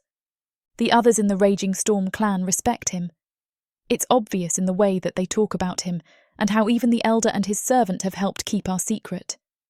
They did it over the pride and riches that Hiriel offered them, which means their loyalty to Jiwal must run deep.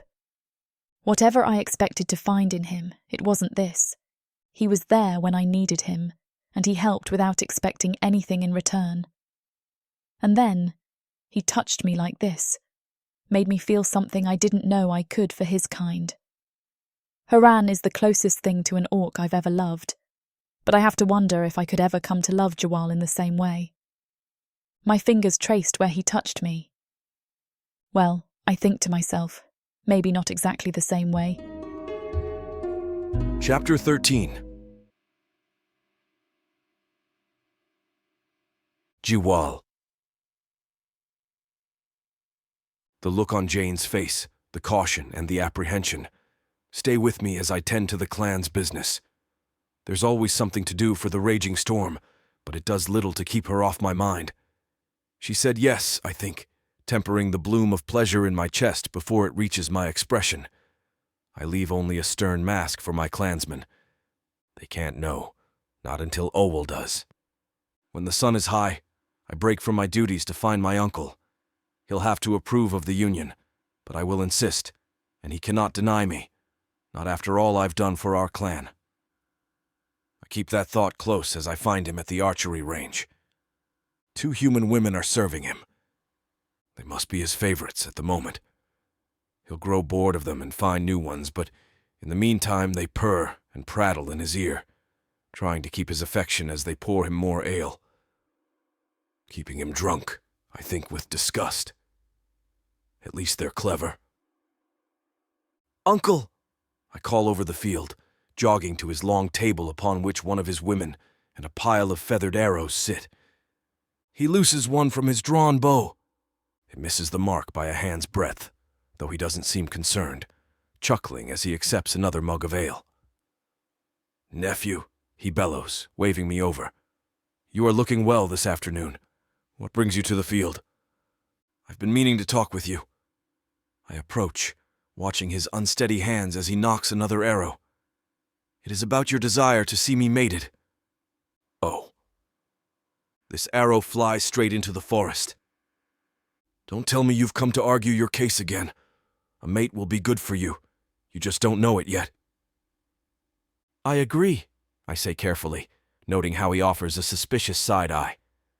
"I have someone in mind, and I'd hope to get your blessing in the matter, if you'll allow it." His broad nose scrunches. "Who?" I tug on a tusk and glance away. "She's a human woman." Owal's shoulders relax. He laughs as he knocks another arrow, letting it fly lazily towards the target. It strikes the outer circle with a thud. "You desire a human. My nephew. I never thought I'd see the day." I purse my lips. He abandons his archery practice to sit and plant his full attention on me. "You're serious?" "As the grave," I say. My uncle slaps the table, his hefty mug shuddering in response. The women, too, flinch at his sudden movement, but he doesn't seem to notice. "Well, this is good news indeed. We must celebrate now that your balls have finally dropped." I grit my teeth to avoid saying something I'll regret. "What is her name?" Owal asks, his glazed eyes sharpening. "Is she one of ours?" "I only recently became acquainted with her," I say, avoiding answering his question directly. "But I fell in love with her, and I want to make her mine. Her name is Jane, and she's already living with the clan." "Jane," he says, as if tasting her name. I hate the sound of it as he rolls it around on his tongue. I didn't know we had a woman named Jane." "I assure you we do." "What does he know?" More often than not, he's drowning in ale, barely able to stand on his own 2 feet. He's not exactly taking inventory of our slaves, anyway, let alone asking their names when he pounds them into his sheets. They are merely a resource to him, one he can't stand to see run out. Owal drags one of his women in and plants her on his lap. "Do you hear this?" he asks her, though even she knows he doesn't expect a response. He must be smitten if he's appealing for my blessing. I wonder if she's as pretty as you, my little minx. I tolerate his casual hazing for my own sanity. He squeezes her ass to make her bleat, then slaps it hard. The poor girl bucks nearly off his lap with the pain, but he cranes his neck to glance back at me. "It's a good choice, nephew. These humans, they're so very agreeable, if you can snare one with the right demeanor." I pick up a spare bow, testing its tension before taking a shot of my own. It flies true and lands dead center, putting all his prior attempts to shame. The shot rouses my uncle's rare competitive side, and he stands, knocking another arrow with large fingers. "Finally, that house of yours will be put to good use. Before you know it, you'll be awash with little orcish whelps, if she's the fertile kind." That was not my first consideration, I say, thinking better of knocking another arrow myself. Nor, to be honest, my last. I enjoy her company, Uncle. Is that so difficult to imagine? His expression hardens. Don't give her any ideas. She's a human, and you're an orc. She should be reminded of that fact every morning she wakes up, and when she warms your bed in the evening. This Jane ought to know her place, especially if she's one of ours. His arrow flies and hits the edge of the inner ring, only inches from mine. Despite being a drunk, he is still an orc, himself, and a chieftain besides. I do not want to come across as challenging him, and I set my bow down. Let me mind my own mate. Do we have your blessing? Owal rubs the human's bare ass as if priming her tender flesh for another strike. Instead, he snatches the bottle of ale and tosses it back before answering. Well, I'd like to meet her first, he finally says, belching as his slave woman brings another to the table. I am eager to see the little woman who stole your heart, nephew. I'd prefer you didn't, I say with no intention of concealing my displeasure. His belly shakes with a laugh. Are you afraid I'll fancy her and take her for myself? You do know that this clan would not function without my efforts, I warn, ensuring he sees my dark expression.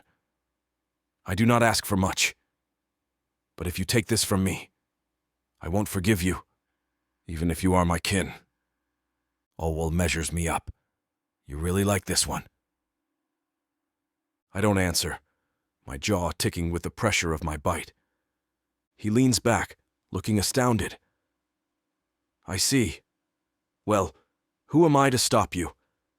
She must be quite the woman for you to fight for her so passionately. I hope she is worth it. She is, I say, wondering how much I should reveal. It will involve Owal, no matter how we go about this.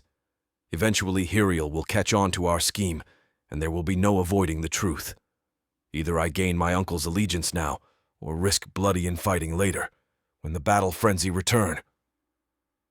There is something I have to admit, I continue, observing his poor posture, as he squares up to make a real shot at the target. Jane is the human woman Hiriel has been searching for these last few days. The oiled grin that's been plastered on my uncle's face vanishes for something glazed with shock and fury. What? Chapter 14. Jiwal. I watch as his hand goes slack and the arrow soars through the air, flying over the target by a large margin and burying itself in the grass beyond it. He doesn't even watch his poor shot. Instead, his arms swing down to his sides as he whips around to stare at me, the game now forgotten behind him. How did you meet this girl? He asks, and I can see the suspicion swirling in his eyes as he tosses the now useless bow onto the bench before us. I hadn't braced for this question, but I don't falter, knowing that Owal is looking for any reason to pick me apart. At the lake. Thankfully, Owal already knows of my tendencies to wander out from our base, needing the serenity to bathe the weight of this clan off of me. My uncle knew that I wasn't like him. I craved peace and quiet while he wanted to dive into partying and drunkenness. It made it less suspicious for us to have met out on the edges of our borders, somewhere we were both allowed to be. At the lake, he muses, nodding as his eyes glaze over, thinking. I soften my features as I respond. Yes, at the lake. 3 months ago, I had gone out to the edge of our border to relax and bathe, and she had been sitting on the edge of the shore with her toes in the water. I let a soft smile push up on my lips, my eyes cast down to the ground like I was lost in a memory that I was trying to paint. I had never seen anyone else out there, and when I walked up behind her, she didn't even look up.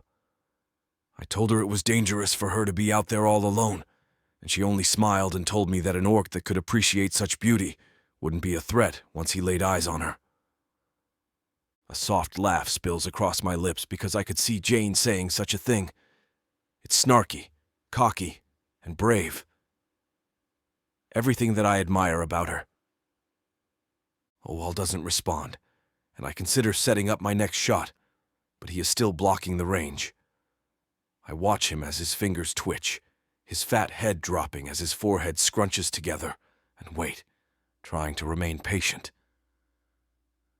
My uncle's eyes slowly drift up to meet mine, boring deep into them as he moves towards the bench. He slumps onto it, the wood groaning beneath his weight, and he leans forward to press his elbows into his thighs without breaking eye contact. He waits until I move forward, lifting the bow in my hand before he mutters, "You know that Hiriel wants the woman dead." "That's why I told you," I mumble, letting out a slow, controlled breath as I take my aim. I remember when I first learned to shoot archery. Owal tries to take credit for my aim because he introduced me to the sport, but it was my own relentless practicing that brought about my accuracy. The secret is that I picture the face of someone I hate on the bullseye, unleashing the anger I usually keep such a tight handle on. As Owal murmurs behind me, all I can see is his infuriating face in the center of the target, the spot between his two wide eyes waiting for my arrow to sink in. "Are you ready to take Hiriel on as an enemy? The Battle Frenzy clan is mighty, and they have been a strong ally for some time. Losing them, or worse, starting a fight, could be detrimental to our clan." The condescending undertone to his voice and the way he says these things, as if I haven't already considered them, as if I am still a child that doesn't understand diplomacy and survival, lights a deep fire within me. I feel it clawing up the inside of my body, raging for a release that I cannot give, and for a second, I entertain the thought of this clan without him in it. I suck in a deep breath, letting the ruthlessness flaring up within me focus into concentration. It makes my eyes sharpen and my muscles turn steady as I relax my fingers. I drop my back arm as the arrow flies through the air, the wind whistling as it soars towards its target. I can still see my uncle's face painted on that target, and it takes everything in my body to suppress a satisfied smile as the arrowhead sinks into the bullseye. Turning around to meet Owal's eyes, I throw my bow on top of his and stare down into his face. I hate the way his eyes scrutinize me. He studies me too closely, and not too long ago, I would squirm beneath the weight of his gaze, preferring to keep the peace rather than cause an uproar with my uncle and his men. I cross my arms, my chest expanding to further prove my massive size and height. Sometimes I think he forgets that I could defeat him with little effort, with how out of shape he is. This moment isn't about physical domination, though. It's about the silent war between us, the bending of my will, and the admittance of him being right. I won't bend, not again. I'm sick of the way this clan has been run, and I didn't lie when I told Iroh I want to shake up my life. It has become too much for me. I force my features to relax so that I look earnest, passionate. I suck in a slow, deep breath, dropping my shoulders in stiff posture, and finally I tell him, "I've never wanted anything in my life as much as I want her, Uncle. I didn't know there could be anyone out there like that for me. But now that I've found her, I'm not willing to let anyone stand in my way, no matter the consequences." I watch his roaming eyes as he thinks, digesting what I said. I know he's trying to determine if it's worth it, and if it's real. He's weighing his options of fighting Hiriel, or having me as a threat to his place as a chief. Just as he seems to reach a decision, I tug my lips up into a good-natured smile despite the ice around my heart. "Are you going to help me?" I force him to announce his decision right then, not allowing him to plot in secret. I need to hear him say it before I go back. I need to know what I should be preparing for. Calculation swirls in Owal's eyes as he stares up at me, and I try to ignore how tense the air is. I need to remain relaxed, open, earnest, or he will see how on edge I am and drag this out. I can't have that. I fight against my heart rate that is starting to climb, keeping that smile in place as I scrunch my forehead up in a silent question that I know he sees. Owal sighs, leaning back against the bench and finally breaking eye contact with me as he looks out across the archery range. I'll see what I can do, he mutters. And while I can tell there is no conviction in it, I know that he at least means he won't stand in my way. At the end of the day, Owl's #1 concern has never been his people, which is why I knew that he wouldn't be that worried about breaking his alliance with Hiriel. He would be too focused on getting me out of the way to think about anything else. And luckily for me, that gives me exactly what I want. Chapter 15. Jane. Despite Jiwal's reassurances, I've been a nervous wreck all day. I don't know what he's going to do, but letting others know that I am here, or more importantly, that Horan's here, has me on edge. Every little noise spooks me as I keep expecting for his uncle to send people in here after us, especially with his uncle being the chief. Could he really stop the chief and his men if he wanted to? I want to trust Jiwal, but I am having a hard time doing that as I pace around the front sitting room, trying to calm my racing heart. Horan has spent most of the day watching me, and I know I should appear calmer for his sake, but I can't. That's why I scream when the front door swings open, and I collect Horan in my arms, pulling him behind a half wall, separating 2 sitting rooms as heavy footsteps fall down the hallway. I hear them pause, and I steady myself, ready to fight to protect Horan when I hear my name. Jane? My heart flips when I hear Jiwal's soothing tone, his voice always so soft and deep. I rise slowly from my crouch to meet his deep green eyes, amusement and concern dancing in them. What are you doing? I didn't know it was you. I mumble, my face flushing from embarrassment. He crosses the room, taking my hands as he leans down towards me. No one is coming for you here, Jane. I told you I would take care of it. His voice is so soft that my knees feel a little weak, and my heart is already melting when his eyes drop to where Horan is, curled up at my feet. His eyes soften more, and he comes around the wall to bend down where Horan is. To my surprise, the boy doesn't retract from Jiwal, and when the orc reaches forward to take Horan's hand, the kid doesn't stop him. Are you hungry? Jiwal asks Horan. I watch with tears pricking at my eyes as my nephew nods and allows Jiwal to help him to his feet. Good, because I think our dinner should be ready and waiting for us by now. I expect Horan to turn and reach for me, but he doesn't. Instead, he lets Jiwal lead him down the hallway towards the dining room, and I stumble after the two in shock. Jiwal lifts Horan into his seat and then pulls my chair out. I grin at him as he slides it into place under me, and as he comes around to take his seat on the other side of me, he mutters, "My uncle wants to meet you tomorrow." My whole body goes rigid at the words, shock and terror coursing through me. I knew he must have talked to the chief today, but he doesn't sound like the kind of man I want to meet. I'm not sure I'm ready to meet another orc at all, especially not his uncle. Horan notices how tense my body is and drops his fork onto his plate, lunging for me. I peel him back to sit in his chair alone as I pat his back and focus on keeping my body language and voice calm. "I'm okay," I murmur to him and gesture to his food. Hesitantly, he turns back to his dinner, and I focus my eyes on Jiwal, who is watching us with a gaze thick with emotion. Jiwal looks away, piling food onto his plate, and I clear my throat, asking him carefully, "How did your business go today?" His eyes flick up to meet mine, and I know he understands the question there. I pick up a piece of bread, sinking my teeth into the delicious grains, as he responds in a casual tone.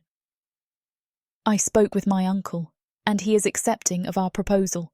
He is willing to negotiate with Hiriel." I try not to flinch as I see Horan freeze at the mention of the orc's name. "We're going to make sure he doesn't come after you anymore."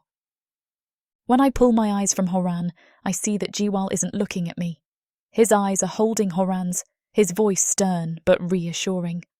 "My people will keep you both safe, okay?" I almost melt into a puddle as I see my nephew shake his head firmly, his muscles relaxing as he dives back into his food. When did this kid become so resilient? My eyes run along Jiwal's big frame and his 2 honest eyes as I wonder when he became so good with kids. I breathe a sigh of relief mouthing a thank you to Jiwal, and he just shrugs. I ignore it, refusing to dive too deep into it, although I'm sure my mind will be in overdrive tonight as I dissect everything that's happened since Jiwal got home. I do think we need to get to know each other better, Jiwal starts, jerking my attention back to him. I don't want my uncle to ask you something, and he manages to catch you in a lie. He needs to believe in this because I told him that we are getting married out of love. I nod, knowing that makes sense, but for some reason the thought of having to feign having emotions for Jiwal makes my stomach flip. Okay, I squeak out. In fact, there's a soft smile dancing along his lips, and I'm curious what's so amusing to him. I told him the story of how we met today. My slice of bread falls to my plate with a thud, my mouth hanging open with food half chewed exposed. My stomach immediately knots as I stare at him in shock. He shakes his head, his lips jerking up as he fights against the smile, and he barely stifles a laugh.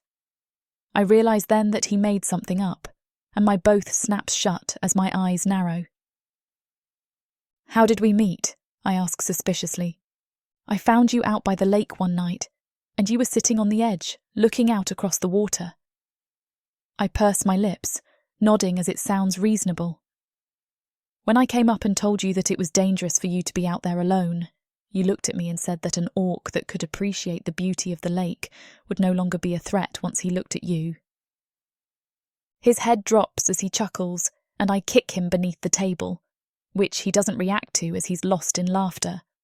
I roll my eyes, flicking my hair over my shoulder as I glare at him. As if I am so vain that I think I can distract men with my beauty. Jiwal shook his head, trying to catch his breath. I just know that you're snarky enough to say it. I suck on my bottom lip as I try to think of a response to that. But I can't. He's right. I'm enough of a smartass that I would retort with something like that if a random orc were to approach me in the middle of the night. It also paints the picture that I'm not petrified by them, which makes our proposal more believable than my true feelings. At least I'll have the reputation of holding my own against you. Can you? He purrs, and I don't know why, but I flush pink. I suck in a deep breath, trying to cool the fire coating my skin as his eyes stay glued to my face, and try to change the topic. What else do you need to know about me then? His eyes are too mischievous as he answers. I have a better idea of how we should get to know each other. Chapter 16. Jiwal. I stand in the darkened doorway and wait for Jane to tuck Horan into bed. Her voice is low, so I can't hear the words. Quiet little affections that make his tired face light up with a smile. He goes easily to sleep, like I know most children aren't prone to do. But he's been through so much already. I'm just glad he has a warm bed. She leans in and kisses his cheek. His little arms wrap around her neck like he doesn't want to let her go. I understand the sentiment. I don't want to let her go either.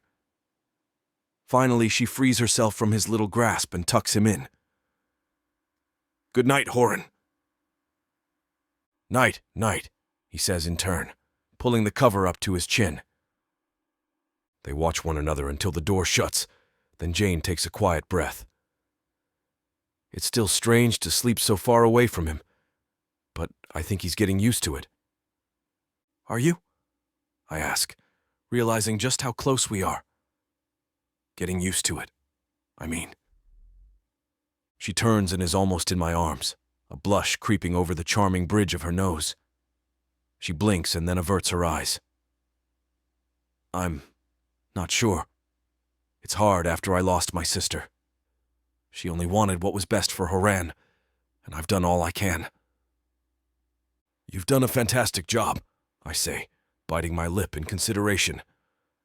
You should relax. He's safe. Let's just enjoy the evening. Her gaze slides up my powerful frame, but it doesn't reach my face. And how would we do that? My laugh is soft in my throat.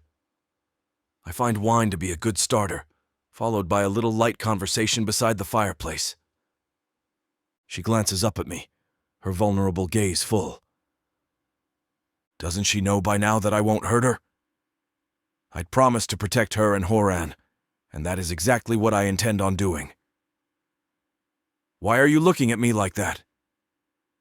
Because, she says, her mouth turning up at the corners. You keep surprising me. I grin like a smitten idiot and follow after her. 2 glasses and a fresh bottle of wine, I gather, before joining her on the floor in front of the fire. She accepts one and holds hers out while I fill them both. I'm the first to speak. I know this is a match made out of convenience, but I never want to lose your confidence. If there's anything you need from me... Believe me, she interrupts, you have done so much for us already. Just having a roof over Horan's head, especially one so nice as this, means more than I can say. Thank you, Jiwal, she says, tilting her glass to clink it against mine. For everything. I smile and glance up. You think it's nice? It's resplendent. The whole house is. She glances around. It's like a relic from the past, perfectly preserved. I don't know how you managed it. When I found this place, it was in sore need of repair. I've always taken pride in the warmth of my home. The walls were crumbling, and the wood was dried and splitting. It took a few years to restore to its former glory. It must have been owned by someone with generous means. There are more rooms than I can fill, on my own, but I'm glad the rest of my clan did not file in to occupy it. That would have driven me completely insane. Jane laughs into her hand. I'm sure it would have.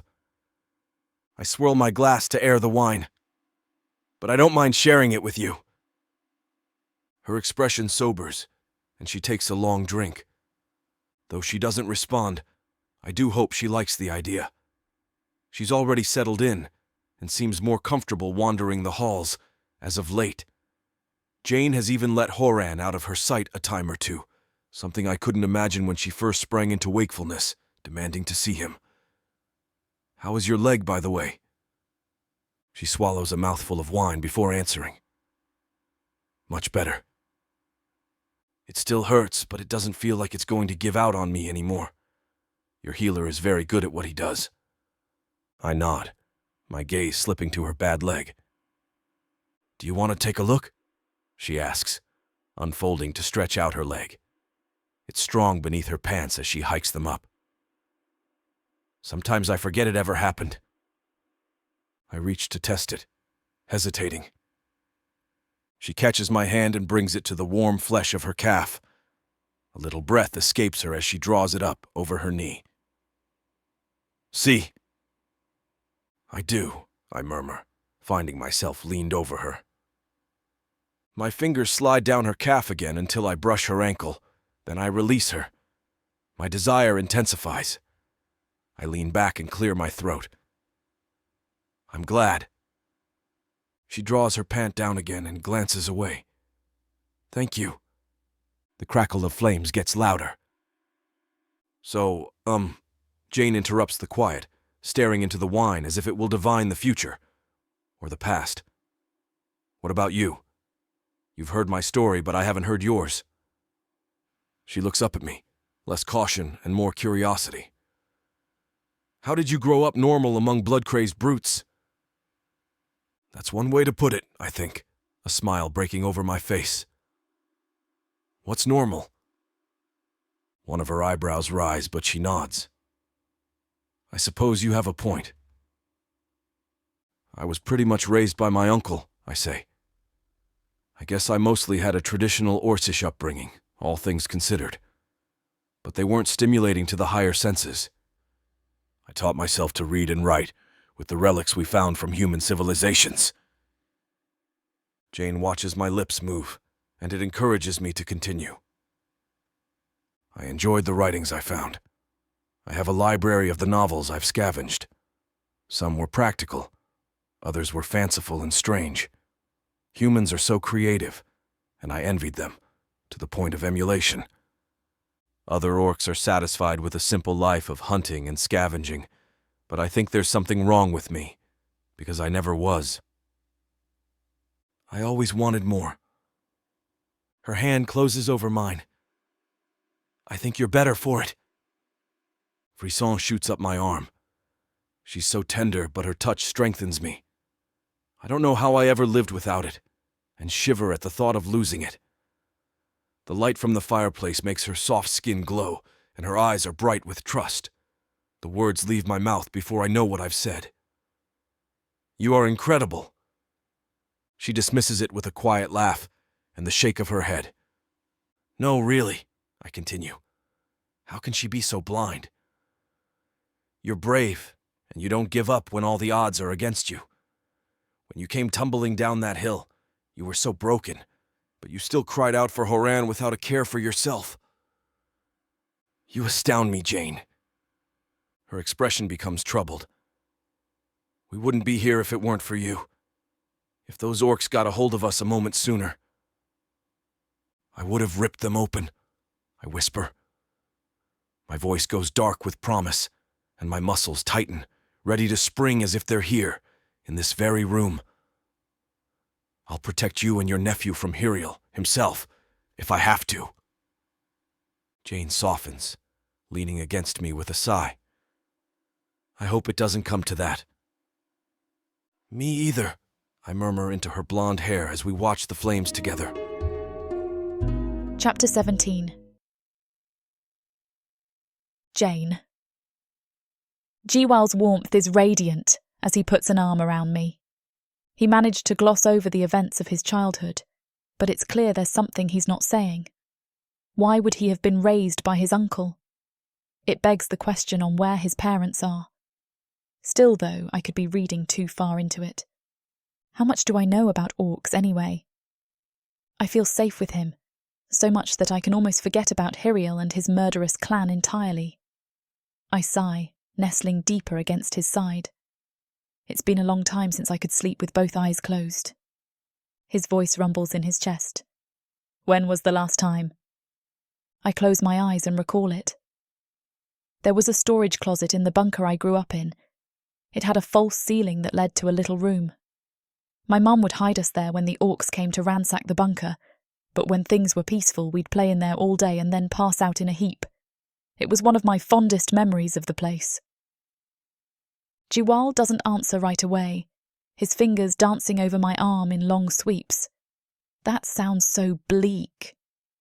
Not really, I murmur, staring into the flames. My skin prickles deliciously under his touch. We had stories from the past to keep us entertained, from before the orcs. I try not to sound injured by it, but it's a wound so deep we're all born scarred. I hope he understands. The elders told them to us, in the quiet evenings around the fire, of great metal birds that carried hundreds of people through the sky with one sweep of their wings, of buildings so tall they reached heaven. What's heaven? He asks. I smile. I'm not exactly sure. I never did find out for certain. Each elder had a different theory.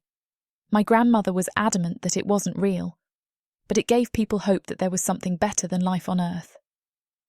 I take a breath before continuing, enjoying the feeling of him breathing with me. Things weren't easy, even before your kind came.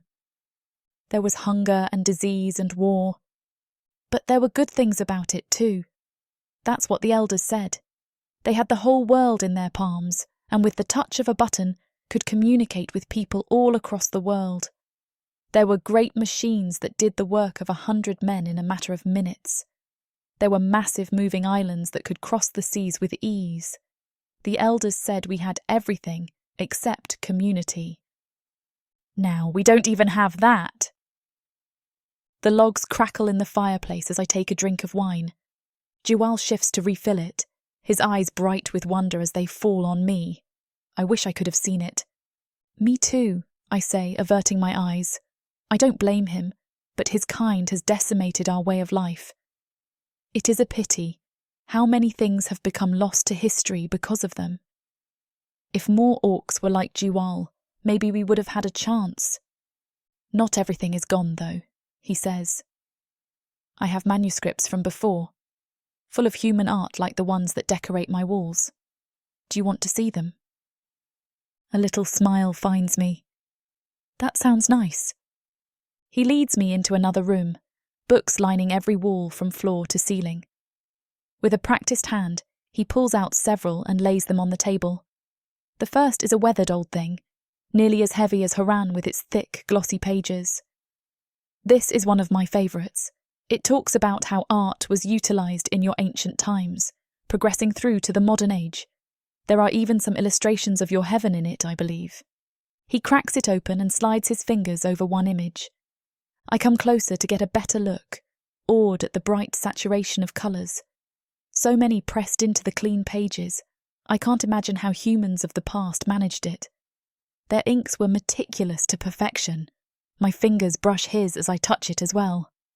I've never seen anything like this.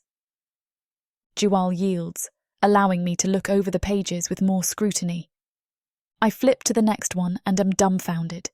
Each image is bursting with colour, thoughtfully rendered on pages so thin, my fingers threaten to rip them when I turn one. I take extra precaution. Obviously, these books mean a lot to Jiwal, and I'd be loathed to ruin them. He's not driven to anger like other orcs, but I would be devastated if it were my fault. The book illustrates towering structures of ancient times, sprawling estates with bushes that were cut into the shape of animals.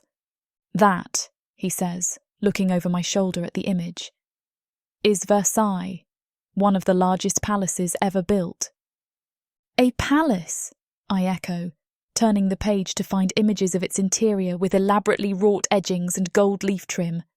The ceiling is a masterpiece, with electric lights illuminating the fine tiles. It reminds me a bit of your house. I feel him flush, and a laugh escapes him. I could never be so fastidious. It would have taken a small army of men to construct this with the tools at their disposal, and I am just a solitary orc, with fingers much too clumsy for such details. I look up at him and find only adoration, not for his books or his collection, but for me. This orc makes my heart race, this creature out of time. His kind does not deserve him, but I don't know that I do either. Has anyone told you how very refined you are for an orc? He bites his lip and reaches for me. I steady myself as his fingers thread through my blonde hair, his thumb tracing a line of fire over my cheek. I lean into his embrace. You're hardly clumsy, I murmur, glancing up at his troubled face. I kiss his palm. What's wrong? Nothing. He hesitates. You're just so fragile. My smile is morose. Believe me, I'm not as fragile as you'd expect. I'm glad you're not out there anymore, he says, not missing a beat. The Battle Frenzy clan is no place for someone like you. Nor is the raging storm, I counter gently, issuing an apologetic simper. But I think I can deal with it as long as I'm with you, Jiwal. His gaze scours my face. I'm glad I found you. Me too, I murmur, stretching on my tiptoes to plant a kiss on his cheek. Like I said before, I can't thank you enough. He goes rigid briefly before catching my elbow as if he's going to lean in and kiss me in earnest. A clock chimes 12 times, somewhere in the recesses of his house. He withdraws at the sound and clears his throat. It's late. You should get some sleep. I lick my spurned lips. Right. Jiwal leads me out of his private library, not bothering to put the books away. When we reach my door, he stops me. Listen, Jane, I know there's not much to do here. I still have responsibilities to the clan, but would you like to go out with me tomorrow? We can bring Horan too. I'm sure he'd love to get away for a while. Something in my chest flutters with delight. That sounds like fun. The uncertainty melts from his face and he grins. I'm glad to hear it. He stops himself from reaching for me again, his body poised protectively over me. Good night, Jane. Good night, Jiwal, I say, avoiding slipping into my room until he's out of sight. When I do, I lean against the door, clutching my chest to settle my wild heart. How can I possibly sleep when he rouses me like this? Chapter 18. Jiwal. I stop in the doorway upon seeing them at the breakfast table. Jane and Horan are seated and helping themselves to a feast Naziel has prepared for them. The picture of this small family, happy and satisfied, is not something I want to disturb. I don't feel like I belong in it. I lean against the doorframe and simply watch them for a time, until Jane notices me out of the corner of her eye. That's when her full attention falls on me, clear and bright, without a hint of distrust. Jiwal, there you are. Come join us. A smile finds me. I don't want to impose. You should enjoy yourselves. Not without you, she says, patting the seat next to her expectantly. I consider it, finally relinquishing and accepting her offer. A plate had already been set aside for me. I join in, eyeing her as she tells the boy our plans for the day. Jiwal thought it would be a good idea for us to get out today. What do you think, Horan? His little face lights up. I want to go outside. Jane laughs and scrubs his sandy hair. I thought so. We'll get some fresh air and, she says, glancing to me expectantly. What is there to do around here anyway? You'll see. I want to keep my plans close. I'm still holding out hope that my uncle's reason persists and that he'll stay sober today. I have a few things planned that I think you'll both like. Then you can meet my uncle. Horan proceeds to scarf down his food as if to hurry the meal, but Jane gives me a more serious look. You're sure that'll be all right? I hesitate before nodding. He's agreed to our union, but he wants to meet you first. A brave look comes over her. Right. Of course. I catch her hand and squeeze. What reassurances can I give? The bastard is a drunk and a slaver, but he will honor my decision. I have to know that. If we're finished with breakfast, I say, glancing at Horan, who's chewing with an overfull mouth. I'd like to show you the barn. Have you ever seen a horse before? Horan bolts up and peels around the table so Jane has to catch him, and she falls to the floor trying to wrangle him, laughing all the while. I help corral the kid by opening the back door. It's this way! As he bolts through, I sweep him up and tickle him until he's hysterical with laughter, then put him on my shoulders. Jane walks beside me, glancing up at Horan every now and again, as if he's too high up for her liking.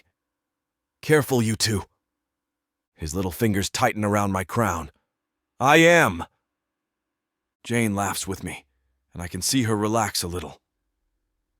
The morning sun bears down on us, but she soaks it in and takes a deep breath. This is nice, she says, a light breeze tangling her golden hair. It reminds me of... Look, Auntie, horses, Horan interrupts. He tries to scramble off me, so I let him down, and he runs to the gate. Jane startles at the sight of my animals and follows after, leaning over the gate with a leg kicked up.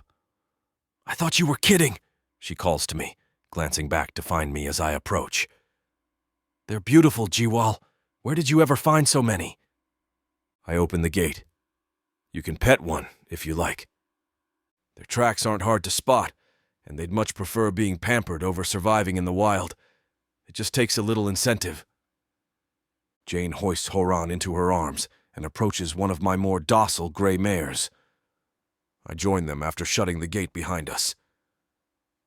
Keep your fingers together, open palm, or they'll think you're giving them a bundle of carrots and snap your fingers right up. She shivers slightly, but does as I say.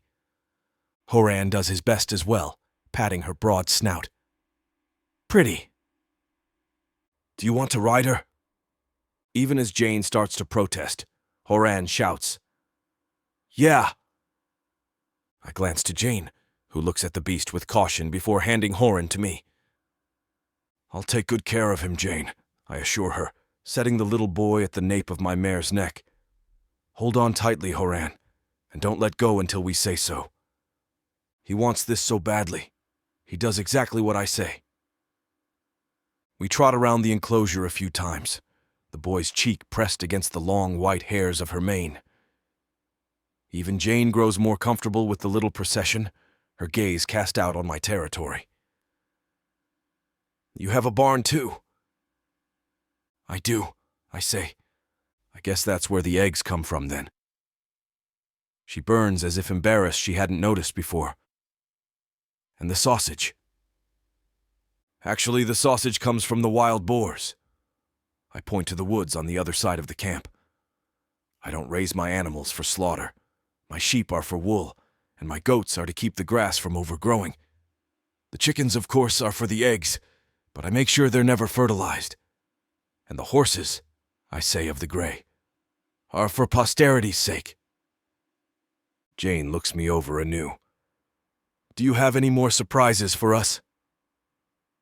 I consider my uncle and his erratic demeanor, hoping this is not one of his bad days. I still shoot her a cautious glance. If I think of any, I'll let you know. The morning flies by, so before I know it, it's already lunchtime. I'd almost forgotten about our plans. Maybe it was intentional on my part. My heart sinks with dread at the thought of meeting with him, but it's part of our deal, and I'm not one to go back on my word. We'll be home before we know it, I assure myself silently as we walk through the rough streets of the clan's territory. There are other orcs out, and not a single one misses the rare sight of two humans walking freely around. My presence is enough to ward them off, all but a few who offer us curious glances. Urok approaches, an old friend of mine. He's an orc that's never been afraid to speak his mind. Jiwal, you are walking your slaves? I feel Jane recoil from the assumption and stop to assess him. You must be mistaken, Urok. I've recently received Owal's blessing to make this woman my mate. His jaw goes slack before he masters himself, glancing with new eyes at Jane. I'm sorry if I offended you, little one. Her lower lip firms, but she gives a stiff nod. We are on our way to meet with my uncle, I say, clapping his shoulder in a familiar gesture. Wish us luck. Urok laughs at that and claps me back. You'll need it. I know, I think, sticking closer to Jane for the rest of the journey. No one else approaches us, though, and it's a relief to finally see Owal's residence, with its sagging porch and fading exterior. He does not care for nice things quite like I do. Jane is about to speak when the door swings open, and my uncle's hefty frame fills the doorway. Nephew, there you are. I thought you'd forgotten about our plans this afternoon. How could I forget? I ask, as he pulls me into his embrace, reeking of spirits and sweat-laced flesh. Uncle, I want you to meet Jane. He releases me to get a better look.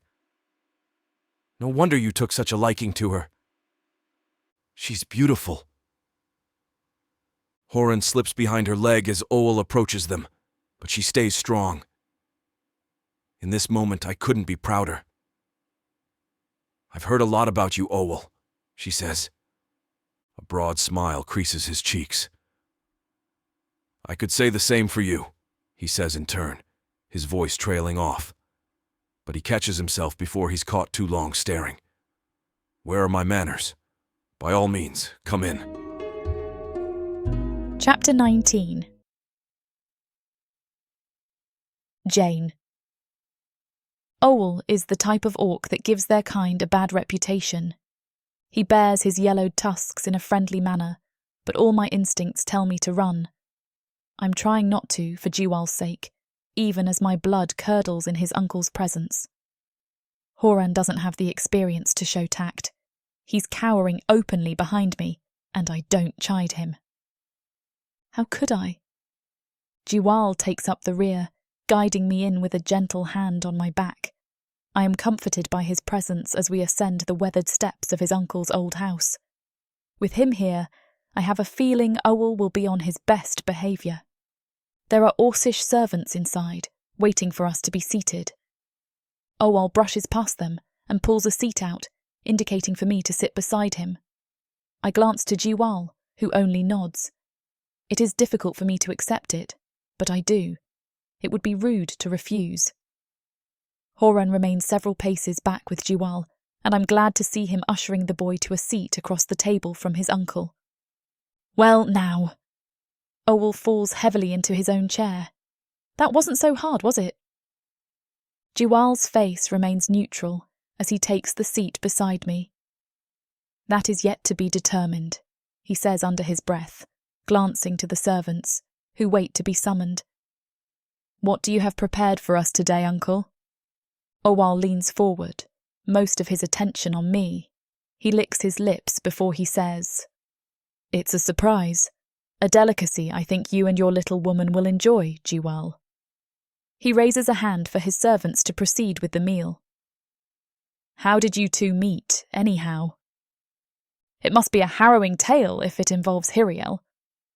I can practically feel Horan's pulse rise from across the table. When no one answers, Owal dons an irritated look directed entirely at me. Well? We were on the run, I say, flushing with shame I didn't earn. Hiriel ordered my nephew's death, so I ran away with him. Since you raised your nephew, I'm sure you understand how important he is to me.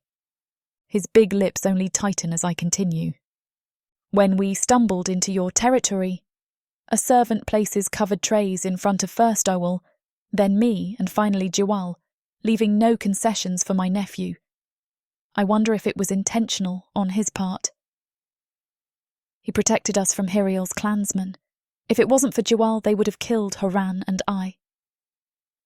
Owal tilts his lid up, and a simmering smile comes over him.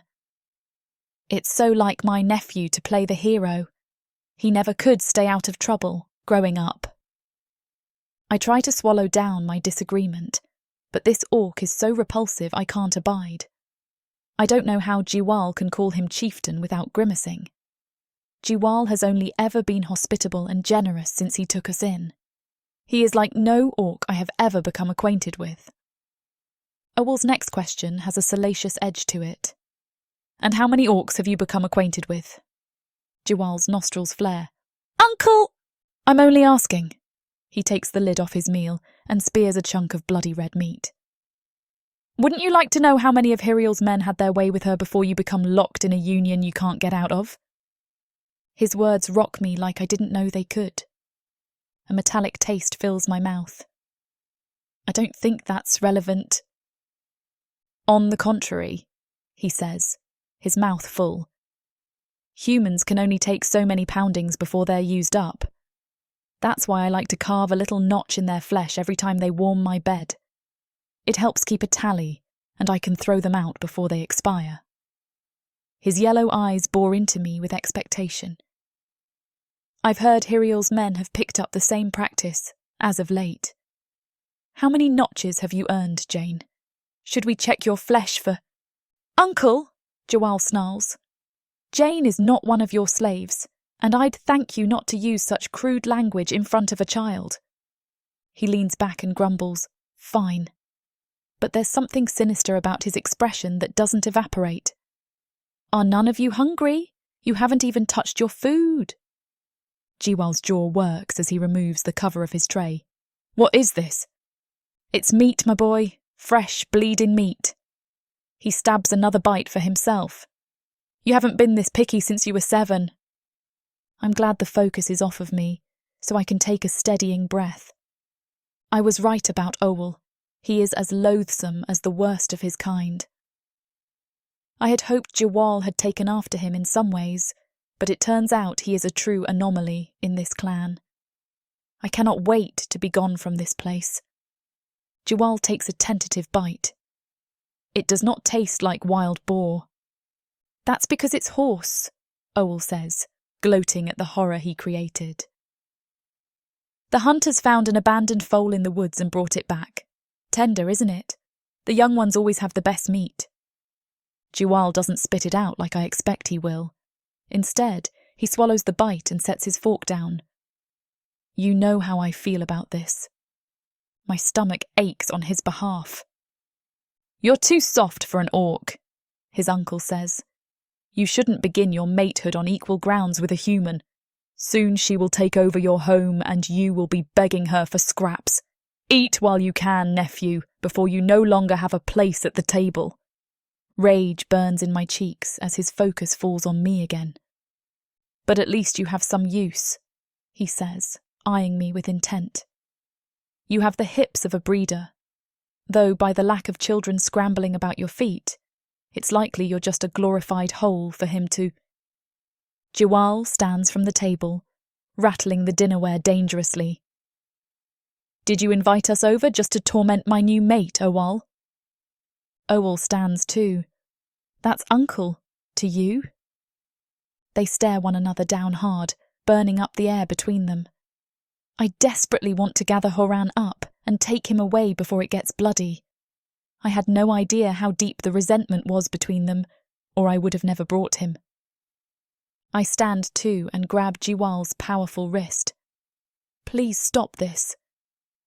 He doesn't respond right away, but soon his fingers unclench and slide into mine, though his gaze never strays from Owal. I had hoped you'd show some decorum, uncle, but it seems even that small concession is too much for you to manage. We're leaving. Don't put yourself out, Owal grunts, pushing his chair back and breaks the tepid standoff. I've lost my appetite anyway. When he's gone, I can breathe again. Jiwal looks me over. I am so sorry about that. I shake my head, then shake it again, unable to form words. Poor Horan is curled up in his seat, staring wide-eyed at the door Owal had departed through. I go to him and sweep him into a hug. His core is trembling. Mine is too. Jiwal doesn't abandon us. I refuse to cry, though my eyes are burning as I look up at him. What a horrible example he grew up with. And still, he's an orc worthy of admiration. I lean into him and he embraces us both. Come on, he murmurs, rubbing my back as if to warm me. Let's go home. Chapter 20. Jiwal. I wake before dawn with a plan. It's not exactly a good plan, but it's necessary, after the meeting with my uncle. I keep it close to my chest until Jane wakes and emerges from her room. I'm already leaned against the wall. Good morning, Jane. She rubs the sleep from her eyes. Jiwal, were you waiting for me? I look her over. How quickly can you get dressed? Give me 5 minutes, she says, her gaze clearing. Is there something wrong?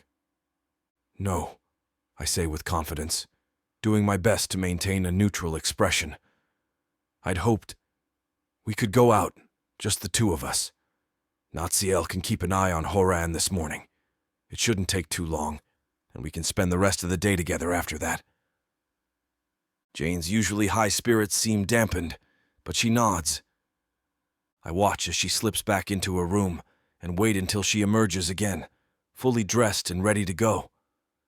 She seems stifled after the meal with my uncle. I blame him entirely for asking her such horrible things. He intended to hurt me however he could and used her to do it.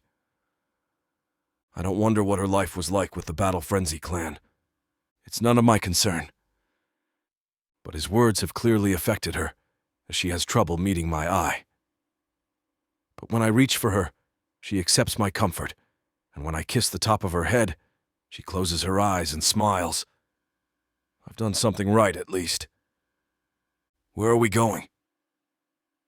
I wanted to give you a proper tour of the base, I say, leading her out the front door.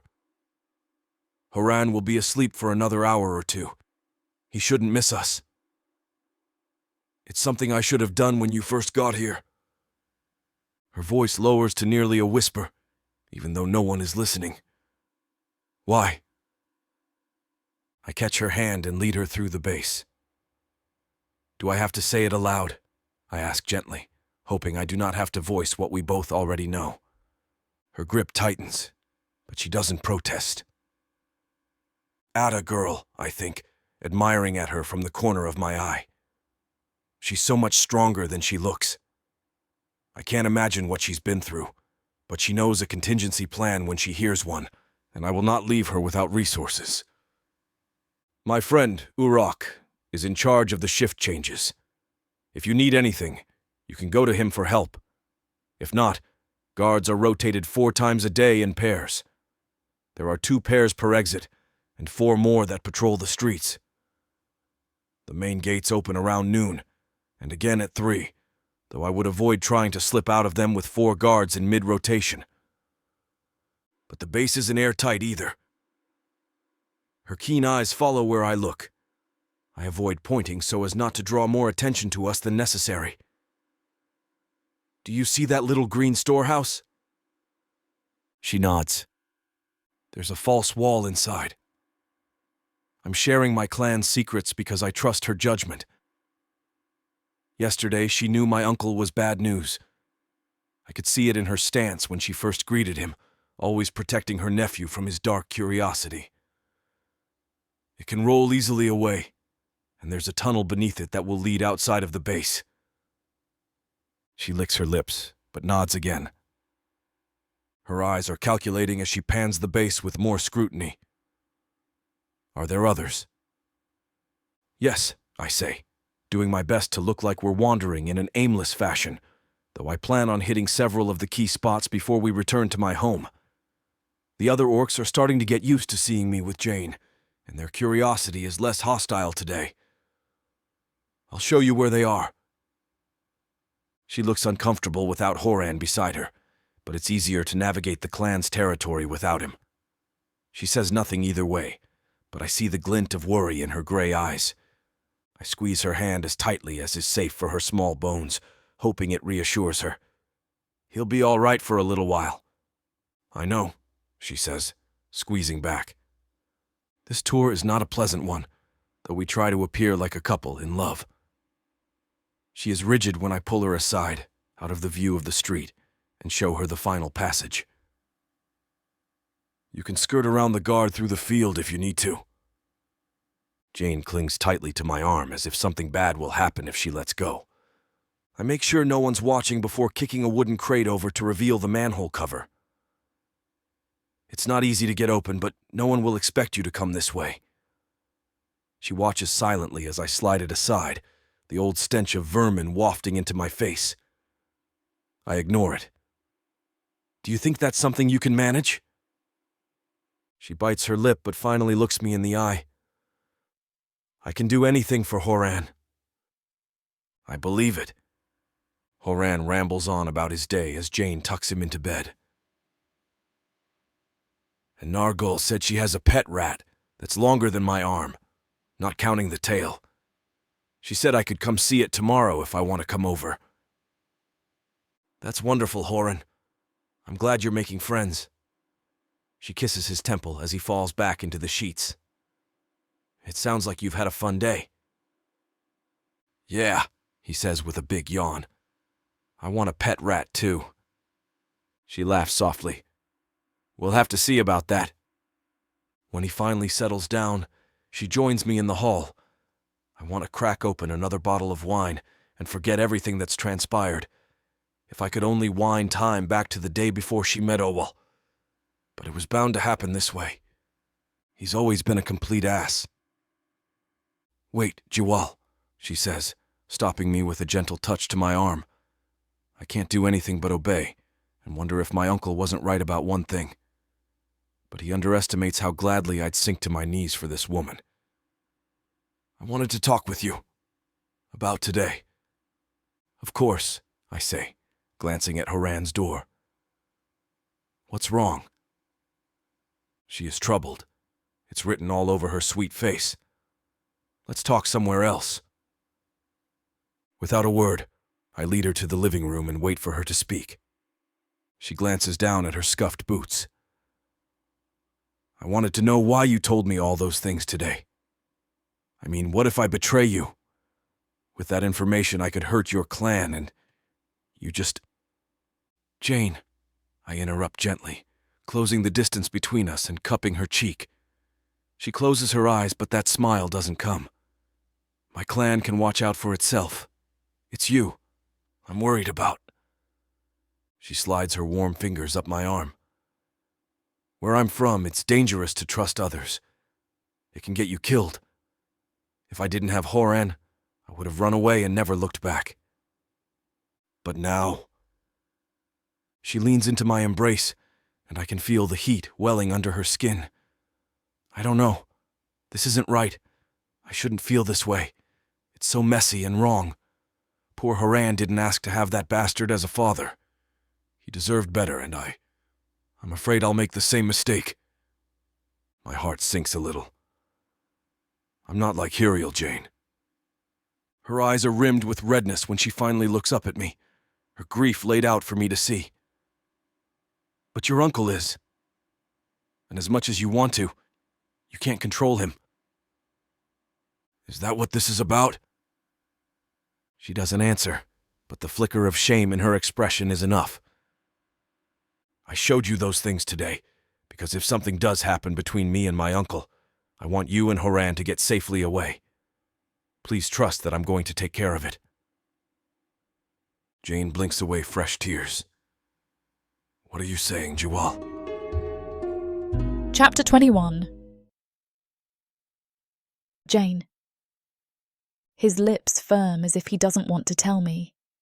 Jiwal, I begin, trying to stifle my fear. If you challenge him on our behalf... It's not just that, he finally says, closing his eyes. You don't know what it was like to be raised by that bastard. And after everything he's done to me, to you I can't abide any longer. This needs to end. I stroke the emerald flesh of his cheek.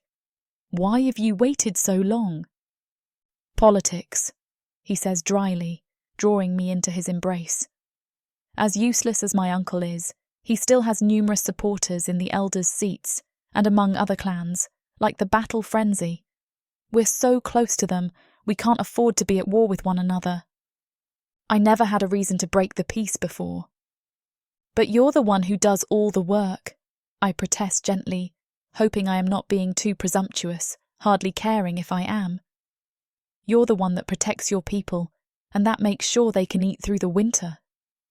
Owal just drinks himself through your stores and I can't say it. His nefarious notches come to mind.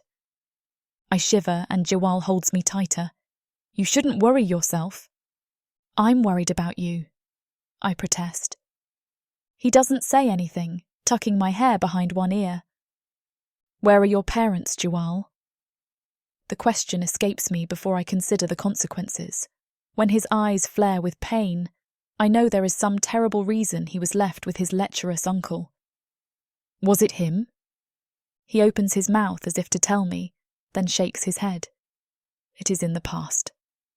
My heart drops into my gut. The suspicion was unfounded before, but now... What did he do to them? Jiwal averts his cool green eyes. Nothing was ever confirmed. But you suspect he did. My heart bleeds for him. Tell me. I swear I will never say a word to anyone. Who do I speak to but you?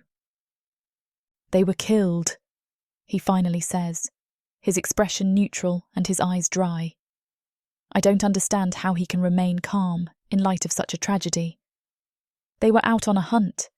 It was supposed to be an easy journey, small game, little risk, nothing harrowing. It was in the wilds where no orc had claimed, nor with human bunkers to distract them. It was a tradition for them. He was the chieftain. He wanted to relish the joy of the hunt with his mate. They did it every year at the height of spring. 5 trusted orc soldiers they always brought with them. It was the only time of year I stayed up late, anticipating their return. 7 left the camp that day, and 5 came back. I smother a small gasp. He shakes his head as if it troubles him to recall it. All 5 soldiers told the same story. They were ambushed by another clan. My mother and father fought valiantly, but were overcome by their number. The soldiers barely made it out, themselves, unable to collect their bodies so we could honour their lives. It always stuck with me, though, how bloodied their spears were, and yet they all returned without so much as a flesh wound. If they had warded off other battle-crazed orcs as fiercely as they'd claimed, would they not have prided themselves in their scars? I remain quiet, hoping he'll continue. He does, with his head bowed. My uncle had the most to gain from my father's death. I assume, if it was an ambush, they silenced my mother to keep her from protesting the line of succession. I was supposed to be next chief of the Raging Storm clan, but ascension in a clan is always a struggle, to be fought for, sometimes to the death. I had barely seen 7 summers by then. If I had challenged Owal for the title, he would have killed me too. I had to concede or meet the same fate as my parents. He takes a breath and raises his head, looking past me into some distant memory. And if I had challenged their story, many more orcs would have died. From my generous silence, he took me in and tolerated me. I was allowed to live, so long as I didn't get underfoot, and I grew to love my clan for their support of me. They let him take over, I say, looking up at this stoic orc who saved me and Horan in exchange for nothing at all. My vision goes blurry. It wasn't fair. Nothing's fair, he says, his gaze finding me. It simply is. When you came of age, you should have. His smile is a forgiving one. It was his by victory. Several others challenged him, and they were defeated. Owal became the rightful chieftain of the Raging Storm clan, and nothing I could say would change that. No matter what I choose, my people will suffer for it. I feel the powerful form beneath his shirt, searching for that heart of gold. You should never have gone through that, Jiwal. You deserved to have your parents. You were just a child. He catches my hand and holds it to his chest. It made me strong. I realised at a very young age that even your own blood can destroy you with a single command. I kept that knowledge close, closer than anything else. The side-eyed glances when my parents were brought up, the conversations that died when I entered the room. I stayed silent and observed my enemies from under their noses. I know who my allies are and who belongs to my uncle. Is it enough, though? My heart breaks for him. If you did nothing all these years, won't the others have forgotten what your uncle did? He remains quiet for a time, running his fingers over mine in a distracted gesture. Like I said, Jane, it is in the past. We have to move forward with every step, or our gaze will cause us to linger in a place that no longer exists. Tears overflow. I can't help it. Jiwal is so calm and collected when he speaks about his uncle's betrayal. I can't stand it. He looks at me as if I confuse him. What's wrong?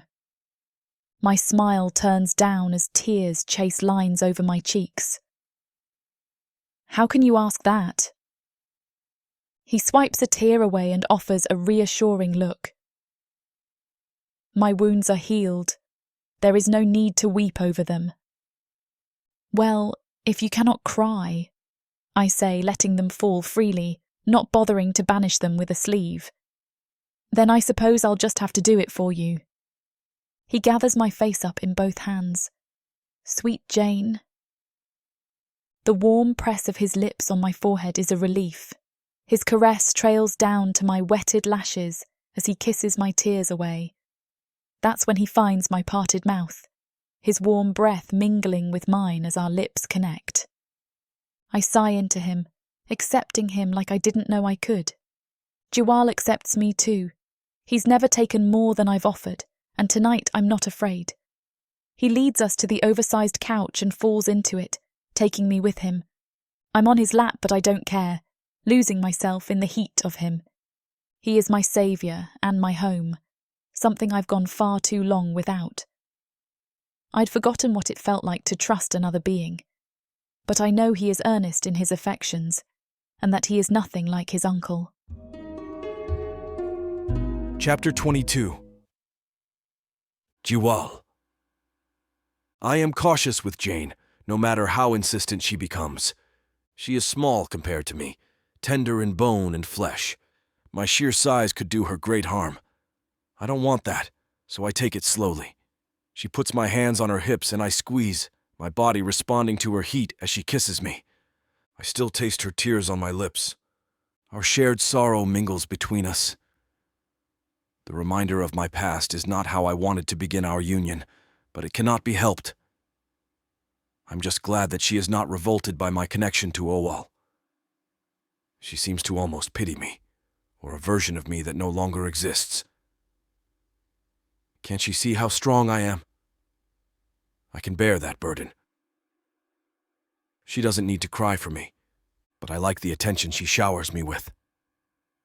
Her soft lips trace the hard muscle of my neck, and she rips open my shirt, her eyes glowing when she sees my ink. Her fingers trace the lines, sending a shiver of excitement through me. "What do they mean?" she asks. A low moan escapes me as her fingers trace down over the firm flesh of my stomach. They're a reminder of our past. Her eyes flicker up to find me, tired but amused. "You had just said..." I lean forward and capture her mouth with mine, silencing her. She yields sweetly, a little mule in the back of her throat. When I release her, she continues her exploration, though a redness is creeping over the bridge of her nose. I tease at her shirt, hoping she'll open to me. "Our history," I correct myself. "From where we came." Her mouth turns down even as she shrugs her shirt off, revealing the delicate slope of her shoulders and the sumptuous swell of her chest. "Your world." I nod, brushing my knuckles against the soft, exposed skin. I want to taste it. We're so far removed from where we came, I can't bear to forget. The elders passed the marks down from generation to generation, so our proud history is not lost to time. "You'll have to tell me about it someday." She drags me up by the tusk, her eyes finally dry and expectant. "As sweet and spicy as this scene is about to be, we aren't able to share it with you on YouTube due to the platform guidelines. It really sucks, huh? But don't worry, you can listen to the rest of this scene and any other naughty tidbits in the unabridged Orcs Property audiobook from worldsofprotheka.com. Every scene, every touch, every moan is just a few clicks away. Use discount code YouTube30 for 30% off of all digital products like this audiobook, ebooks, and the other stories in our expansive collection. Thank you for reading Orcs Property by Celeste King.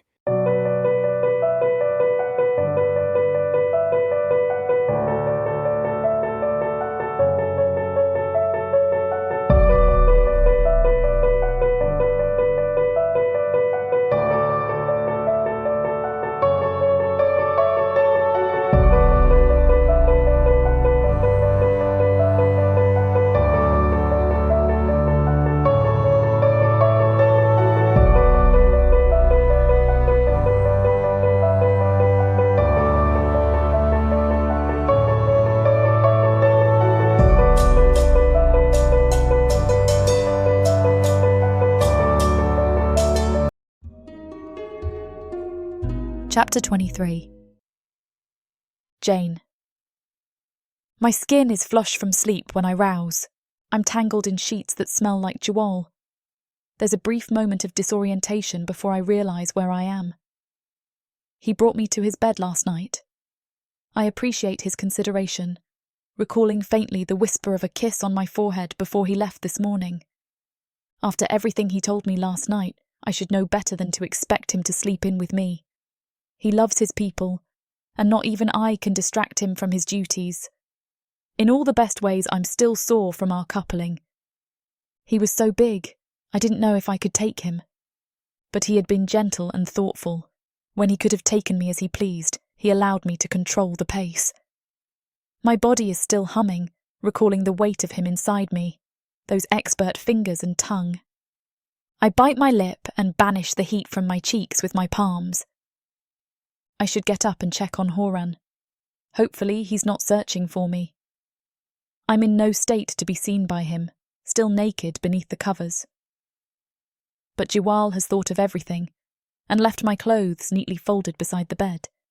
I could abide living here, among the raging storm clan, if this is how I woke every morning. Still, something had to be done about Owal. Did he mean what he said when he intended to do something about him? Or maybe it was wishful thinking on his part.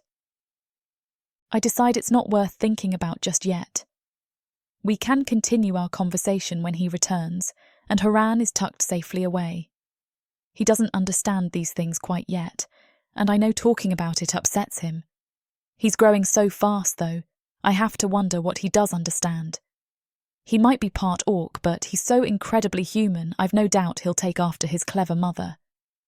After I get dressed, I find him already playing in his room with Nazil. The sight of her surprises me.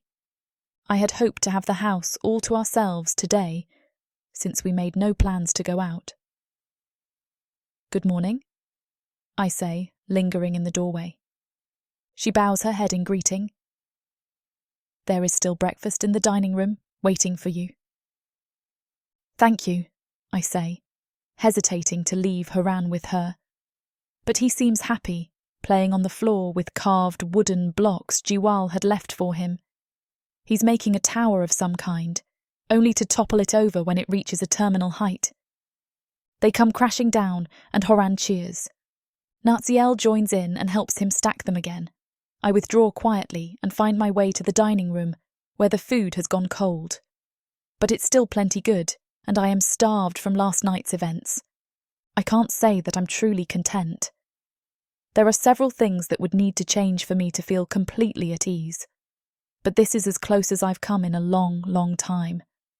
I just wish Jiwal was here to join me. His absence is stark.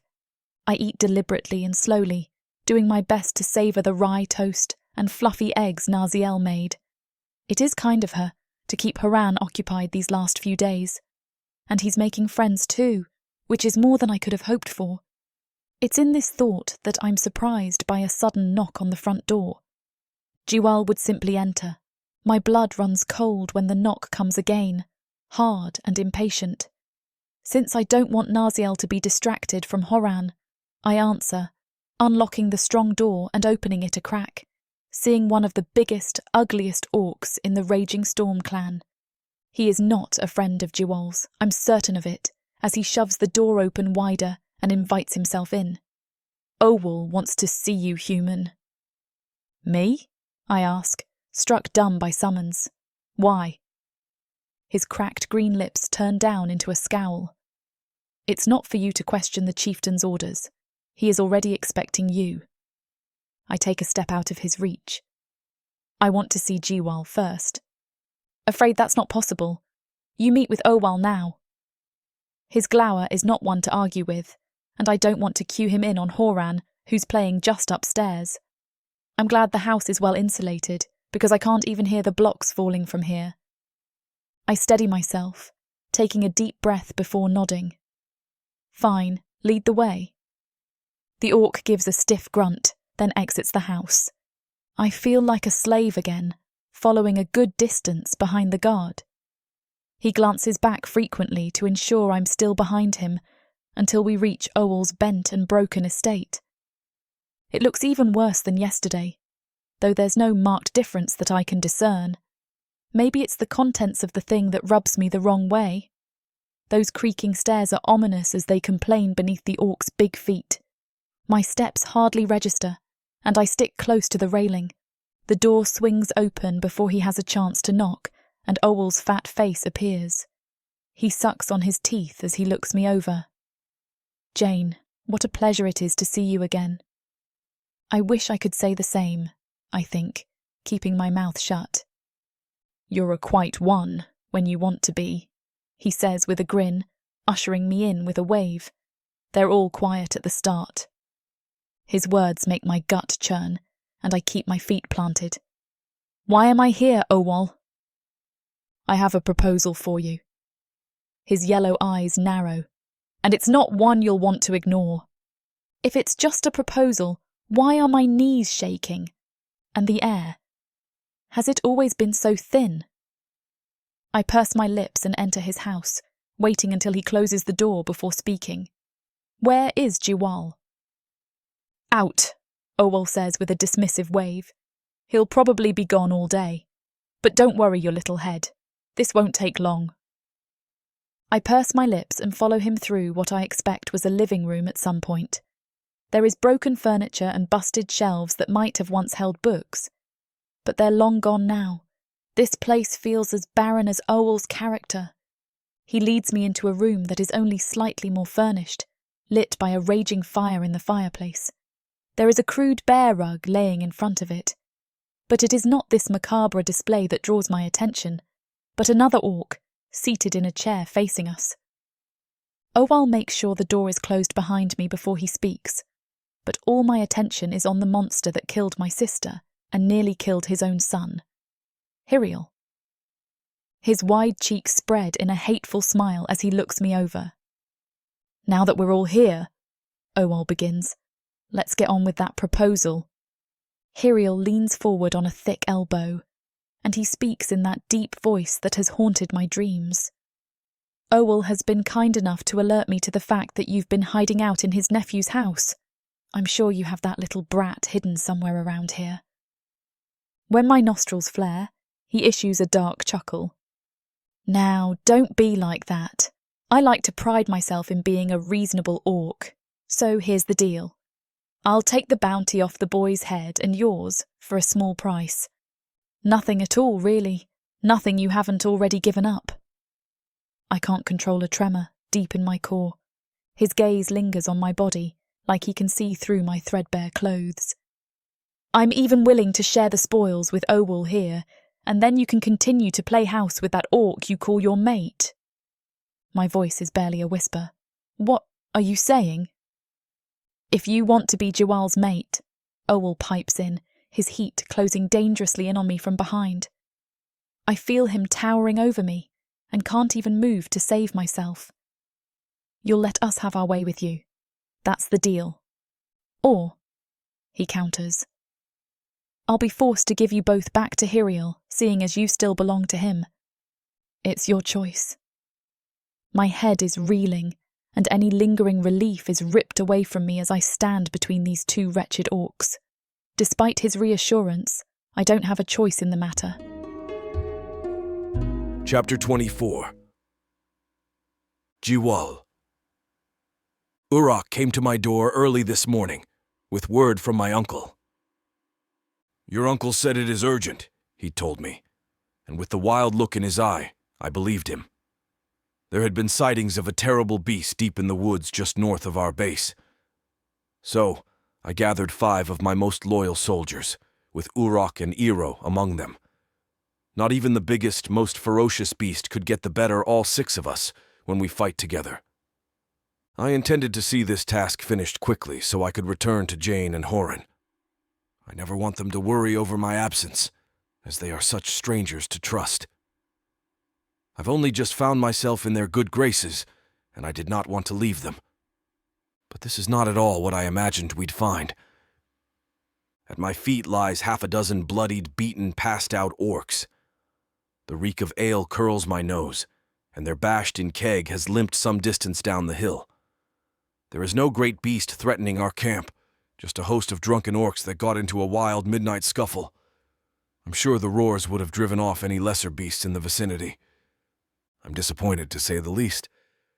It's not that I enjoy fighting, but I'm prepared for one, and there is none to be had. Some beast, Iro mutters. Another ticks in disgust. What a waste of time. I nudge one with the toe of my shoe. He hiccups and on an inhale snores. They'll be out for a few more hours. They don't look like ours, though. They probably wandered out of the battle frenzy territory last night, Uruk says, coming to stand beside me. Piss drunk, the lot of them. Looks like they got into one hell of a scrap. I only nod. Something about the discovery rubs me the wrong way. It's a gut feeling I can't quite place. The fight itself appears to have happened organically, over whatever moonlight disagreement these orcs had come to. There are no corpses among them, so they couldn't have been sober enough to kill one another. but no rational creature would choose to drink in such an isolated place. It's too dangerous, even for our kind. Wouldn't they have rather drowned themselves in their own camp? If there was a beast, it is gone now, I say. Let's head back. The return journey is long and winding, taking nearly the rest of the morning. Jane must be up by now. I wonder what she's doing, and if Horan is enjoying his new toys I had fashioned for him. The longer our trip takes, the more urgent I become. I wave Uruk to me. Are you sure they were Battle Frenzy? That was their ale keg, he says. I'd know that brand anywhere. My teeth grit together, and I quicken our pace. We're not far from the camp now, and I can almost see the smoke of our fires through the trees. Why do you ask, Jiwal? It's nothing, I say, my hairs rising with anticipation. I just have a bad feeling. He grunts but doesn't say anything in turn. I appreciate their company, even if we're returning empty-handed. They're disappointed too, and I don't blame them. Despite everything, we orcs are instinctual hunters. It's in our nature to battle, conquer, and kill, no matter how I've tried to distance myself from my race's proclivities. There's a fire in me that needs to be doused with blood. I silently fume as we crest the last hill, but there is a group of guards to stop us. They see our empty hands and clean blades, looking at us with confusion. Where is the beast, Jiwal? What beast? I ask, rousing a communal laugh from my men. Owal told you to find it and kill it. And if there was one, I counter with a snarl. Believe me, it would be dead by now. There were some battle-frenzy clansmen that must have made a racket in the woods last night. They're passed out drunk a mile or two north of here. Whatever you were told, they must have been mistaken. I move to slip past them when the big one, Brune, stands in my way. I look him up and down with cold humor.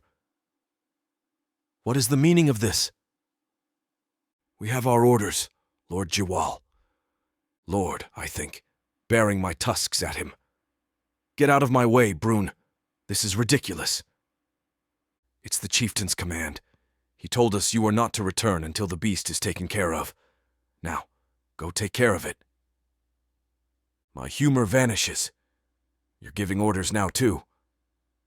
His brute stubbornness wins over his emotions. I obey orders from Owal, and only Owal. You can take it up with him after you've finished your task. There is no task, I bellow. When the echo dies, there is quiet.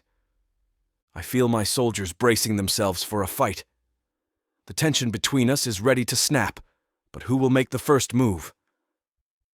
I test the handle of my crude machete. Brune does the same with his axe. This is ridiculous, Iroh pipes in, breaking the building tension. Let us see Owal ourselves, and we'll tell him what we found. You cannot bar us from the camp, Brune. It is our home, too. Brune is boiling with defiant rage. He is furious we do not tuck tail and flee to the task. But if he is so furious, he has forgotten who I am. I remain cool even as he threatens to lose himself to rage. For the last time, Lord Jiwal. You dare, I interrupt. Use my title, and yet you show me none of the respect it is due.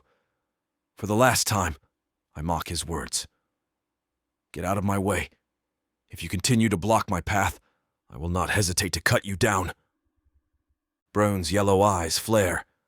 You would threaten us. I merely raise an eyebrow at him. Does he crave the taste of my blade? I'm hungry for a fight already. He does not want to raise his weapon at me, or he will find out how quickly I will end him. This is not like you, he says, looking me over as if he's found something distasteful. You would not cut down your own subordinates. You are not acting like a subordinate right now, Brune, but as a mouthpiece for my uncle, whom I have several choice words. Oh, comes the retort, the idiot braggart refusing to back down. Well, I'll have to.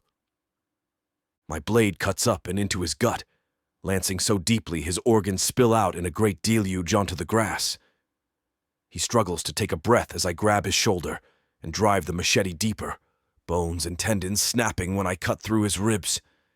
He wavers before I release him and sinks to the ground on his knees. His weakened fingers grab hold of his organs as if he means to tuck them back inside his cavity before he goes limp and slumps over himself. His men stand frozen as mine draw their weapons. Finally, I think, letting my power flow through me, tightening my grip around the hilt of my machete. There is a moment in time where they might run. I dare them to. They do not know what they unleashed when they barred my path. I raise my dripping machete's tip to the rest of Brune's men and snarl, "Kill them all." Chapter 25. Jiwal. It is not gladly I cut down my uncle's men. Brune was easy because he defied me, but the rest pained me to see them fall. They did not flap their jaws or bicker with our return, merely taking orders from the dead bastard. In another life, they might have made loyal soldiers to me.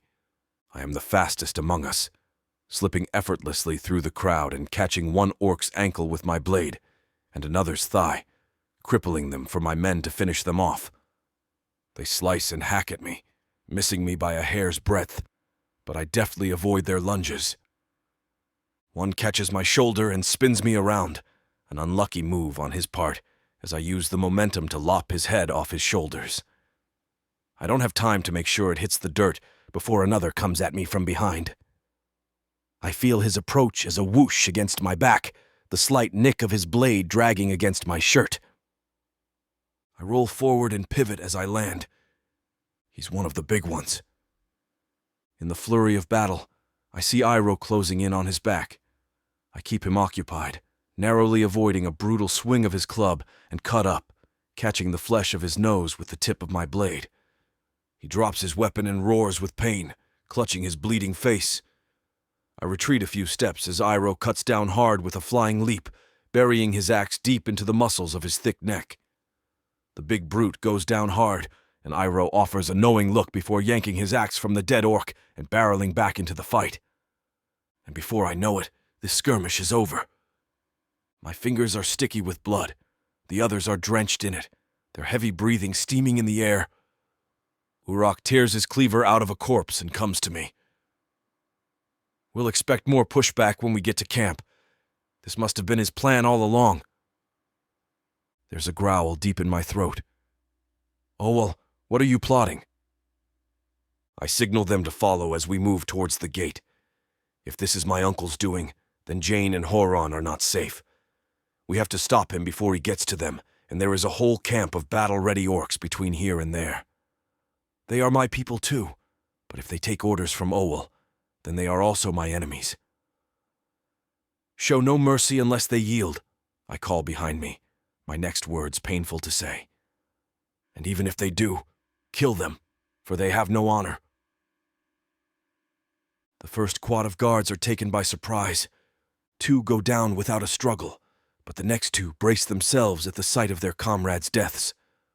One tries to close the gate, but Uruk catches him with a throwing dagger in the neck. He drops, choking on his own blood, until he is face down in the dirt. 3 of mine charge ahead and cut the last one down, and we storm through the gate together. Many of the orcs in the camp have not asked for this. They separate themselves from the guards and flee from our path with wide yellow eyes. It is the ones that remain, weapons drawn, that we will slaughter one by one until there is nothing that stands between me and my uncle. Some are ours, and some bear the obvious signs of being from the Battle Frenzy clan. Owal has allied himself with them against us. I grit my teeth and charge ahead, showing no fear. It is all reserved for Jane and Horan. An ugly brute from the Battle Frenzy clan approaches with another horde of guards, wielding the biggest hammer I've ever seen crafted. I hate to admit I'm a little jealous, and throw my cracked machete into the dirt. He wrinkles his nose at me as if I'm the idiot, and not him. I straighten and egg him on. What are you waiting for? My men are wondering what has possessed me to ditch my weapon, and I'm pleased to demonstrate. When the brute picks up momentum, his thick limbs charging at me, I shift and leap over the hammer's head as he swings, then clamber up him. My powerful arms tighten fatally around his engorged neck, and he drops his hammer to reach for me. He misses thrice, trying to buck me off. But the more energy he expels, the faster he loses air. And soon, his green skin goes ashen, and he slumps to the ground in a heap, with me on top.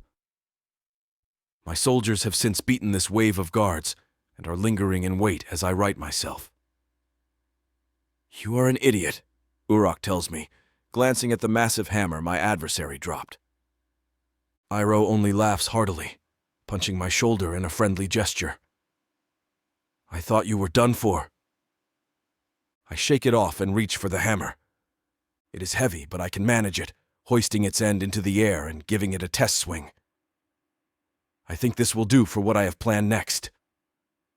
The heat of victory is swept from my men as they realize what will transpire in a few short minutes. This was always going to be ugly, but in the midst of it, I am tormented by the deaths of good orcs. They are only protecting their leader. I could ask no less. Iroh confides in me in the eddy between battles. More are coming, certainly, but for a brief moment, we can regroup. This was bound to happen, Jiwal. Your uncle has always thought of you as a threat to his power. We have seen it. My heart sinks. I know. He claps my shoulder with a bloody hand. But this battle is far from lost. Owal will reap what he has sown today. He does not deserve his position, and we will rend it from his cold, dead hands before this is over. His words bring me no joy. But it rouses my soldiers again as they gather around me. "You should be the rightful chieftain," Uruk says. "I stand with you." "I do as well," another says in turn. Others murmur their agreement until a silence passes over us. Iroh's voice breaks the quiet without ceremony. "This is not for revenge, but for justice." "Justice!" they bark in unison. "He has stripped us of our honor and made this clan a home to filth and avarice." Iroh's rallying cry summons their energies and steals their ears. "We will not abide a chieftain who stole the title with backstabbing and blood. He will pay for the innocent lives he's taken. And finally, we will have a chieftain worth following." Their cheers well up around me, and I bare my tusks in expectation for Owal's blood. He has brought me no end of grief, coloring the whole of my life in misery. No more. I will not stand by as he takes everything I hold dear, all over again. I feel their rage radiating through me, and I realize I'm not the only one who has tolerated Owal's cruelty. They know it in their bones, and have abided all these years, waiting for me to rise up against him. My grip tightens on the hilt of my new hammer. "Let's finish this," I growl. I have wanted this for a very long time. Chapter 26. Jane. I am frozen when Owal's meaty hand closes over my shoulder and rub in a reassuring gesture. "Just 2 little notches, and you can be on your way. What do you say, Jane?" My pulse is pounding in my ear. I've forgotten how to breathe correctly. Hiriel is staring at me, no longer concealing the heat of his anticipation. He licks his lips expectantly. "Look at her," he says. "She's paralysed with indecision. You don't have to choose, precious. You can have us both at the same time." Owal chuckles. "It'll be a tight fit." His words spur me into sudden action.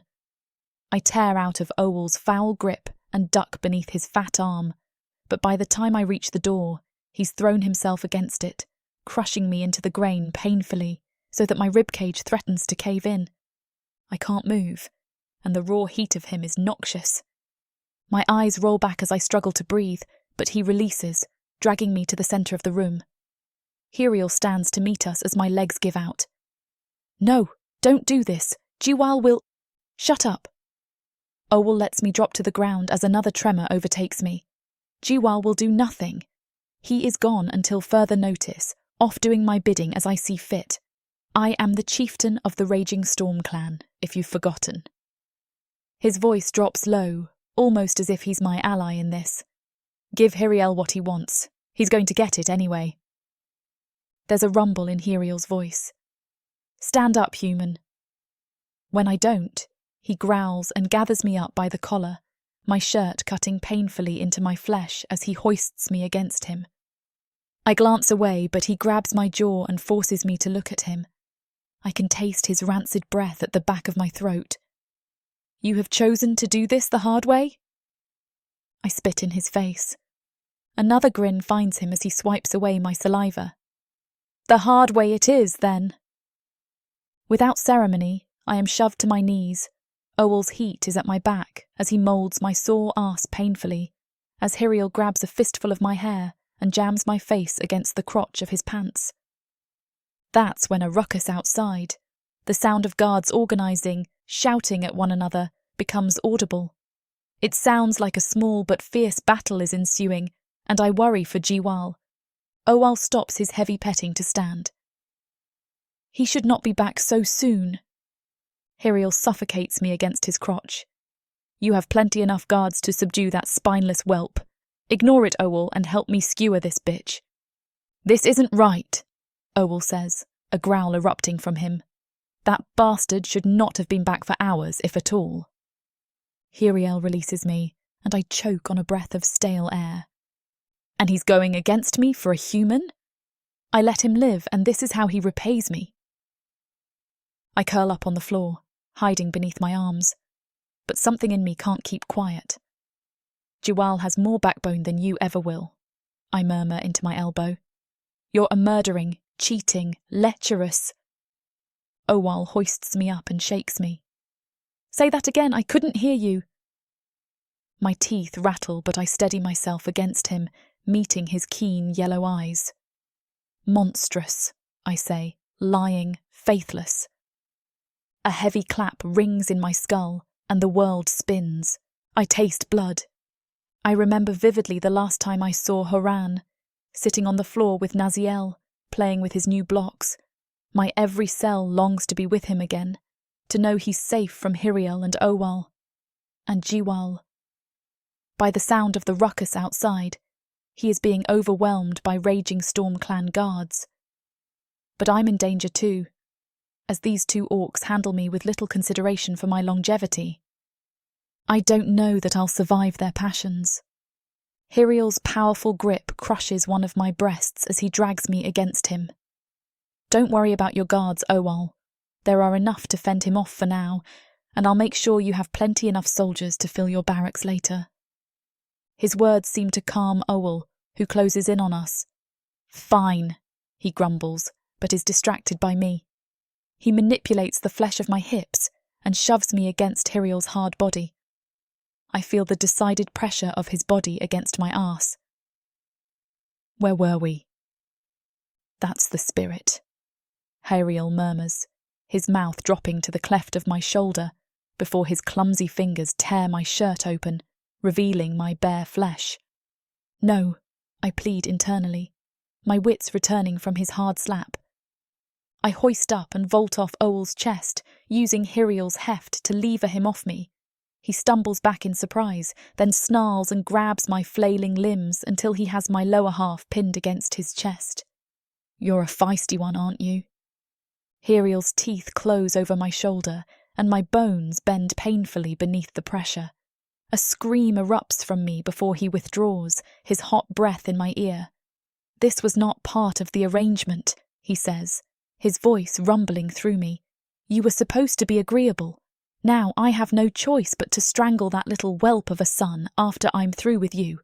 Remember that we really did try to be reasonable. I screech in rage and pain, squirming ineffectually between them. You sick bastards! He is a child! Don't you dare! Another slap makes me see stars. My head lolls dangerously. Did you hear that? Owal says with a chuckle. She's making demands of you, Hiriel. Is this how all your slaves behave? No, he retorts, but she'll learn. In time she'll be as docile as the rest of them, I can't lift my head to protest. It's leaden, weighed down with a darkness that's threatening to close over my vision. I feel them, distantly, groping and priming me for their cruel plans, but I don't have the strength in me to keep fighting. Is this how it ends? Tears spring to my eyes as one finger, and then 3 more, wriggle their way between my thighs. I hate that my body responds to them, even as I struggle to remain awake. No, I think I can't let them. The fighting grows closer outside. There's a succinct bellow from one of the guards, cut off by a gurgling sound. Something massive lands hard on the wood, and then the door splinters open with a sickening crack. From over Owal's shoulder, I see a menacing creature standing in the doorway. I hardly recognise his fierce green eyes or his inked skin, splattered with the blood of his own kind. In his hands is a hammer bigger and longer than me. When he sees me crushed between these 2 monsters, his eyes flare, and a murderous look comes over him. He lifts the gored tip up and aims it at his uncle and Hiriel. His voice darkens with a snarl. "Keep your filthy hands off my mate!" Chapter 27. Jiwal. I cannot gloat in my hard-earned victory, seeing Jane like this. I had hoped my uncle had not been so foolish as to drag her into this, but he wasted no time rending her from my grasp. I raised the bloody end of my hammer at them, my limbs shaking with rage. "Keep your filthy hands off my mate!" Owal turns to face me, even as Hiriel deposits her on the ground. She lands against the floorboards, and her eyes flutter, as if she's going to lose consciousness. My uncle's smile is hateful. "You really think you're going to win this, don't you?" The pounding footsteps of his guards close in behind me. I grimace before pivoting, taking the first 3 out with a single brutal swipe. It makes the next wave reconsider their loyalty. I see it in the flash of their eyes before that damned stubbornness overtakes them. There's only 1 of me, and 5 of them. My elite team of soldiers is still outside, fending the rest off. I don't know when I'll have their support again, but I can't leave Jane with them for long, or they could very well kill her. Fury makes me reckless, and I swing the hammer, letting it fly from my hands and bowl the guards over before going for my uncle's throat. His look of surprise when I come at him, barehanded, is priceless, but Hiriel is there, swinging a broken table leg at my head. I dodge and crash into Owal, sending him through the window and out, onto the beaten earth. Hiriel stands in the hole we've made, then leaps down as if to finish me off himself. I've come too far to let this bastard kill me. He's a mean one, but I have a family and a clan to protect. "Give it up, Jiwal," Owal says behind me, and I hear the shink of a blade. "And maybe I'll just have you banished. You're a fine enough fighter. It would be a pity if you died over some useless human slave." "She's mine anyway," Hiriel says, brandishing the table leg. "You never could have her." They want me to engage, to become distracted by their warped reasoning. I keep my lips sealed tightly as I go for Hiriel. That leg comes down hard, but I'm faster. I'm always faster. With a brutal sweep of my elbow, I strike his temple hard, sending him reeling to the side before I pivot to face Owal. The room behind me is filling with the sound of battle. I hear the screams of Owal's women and the roars of my men and others. My ear twitches before I glance back and find Urok fending off a guard. I bellow out an order before Owal lunges. "Protect Jane." We crash into each other, and I parry the slice with my bare forearm. The blade cuts deep, but I throw it to the side, rending it from Owal's grasp. Hiriel is already recovering, and I don't have much time until I'm fighting the both of them again. 2 chieftains who never earned their honor. My fingers wrap around Owal's throat, even as a barrage of strikes pound at my gut. But he underestimates my resolve, and I take the hits gladly to watch his eyes bulge. Something hard strikes me over the head, and I'm jolted free of Owal. I roll and right myself. I've taken much worse. I scowl at Hiriel before charging him, anticipating his next swing. The whoosh of air flies past my head in his near miss as I slip to one side and tear the machete from the sheath at his hip. Hariel's eyes narrow with rage. I test the weapon. It is so much lighter than my hammer, and I know it will better accommodate my speed. Though the battle rages on inside, witnesses are gathering around us in anticipation of the victory. There are even those I haven't recruited, who must have yielded before even joining fight. My uncle rubs his neck. This is how you thank me, you ungrateful bastard? The hushed murmur of a woman is behind me. Not Jane, but another of Owl's slaves. I yearn to hear what she's saying to my mate, and if she's all right. I wish she were far, far away from the battle, but it can't be helped. Hariel ditches the table leg for his twin weapon. It emerges with a clean shink from its sheath. I will rend that blade from your corpse, you miserable little thief. With my soldiers battling at my back, I charge them. There is a violent clash of weapons. Hariel cuts low, grazing my thigh before I return the gesture, cutting up and slicing an ear nearly off his ugly face. He careens backwards as Owl takes his place, smashing me in the face with the pommel of his sword. But I don't let it stop me, even as my face burns with the strike. Through my bleary red vision, I gore my uncle, the orc who had my parents killed and nearly sold my mate off to Hariel. My bloody teeth are bared as I strike and slice, forcing him back against the high gate. He weakens. I sense it in the wide swing of his sword, and the fear seeping into his yellow eyes as I bear down on him with the intent to end him. That's when a scream erupts from behind me. I pivot and find Hariel, towering over two women. One is Jane, barely conscious still, sagging against the other. The scream came from the other woman, who he's dragged up and lanced his machete clean through. Jane falls to the ground at his feet, struggling to rise. I'm poised to bolt when there's a flash of another blade behind Hariel.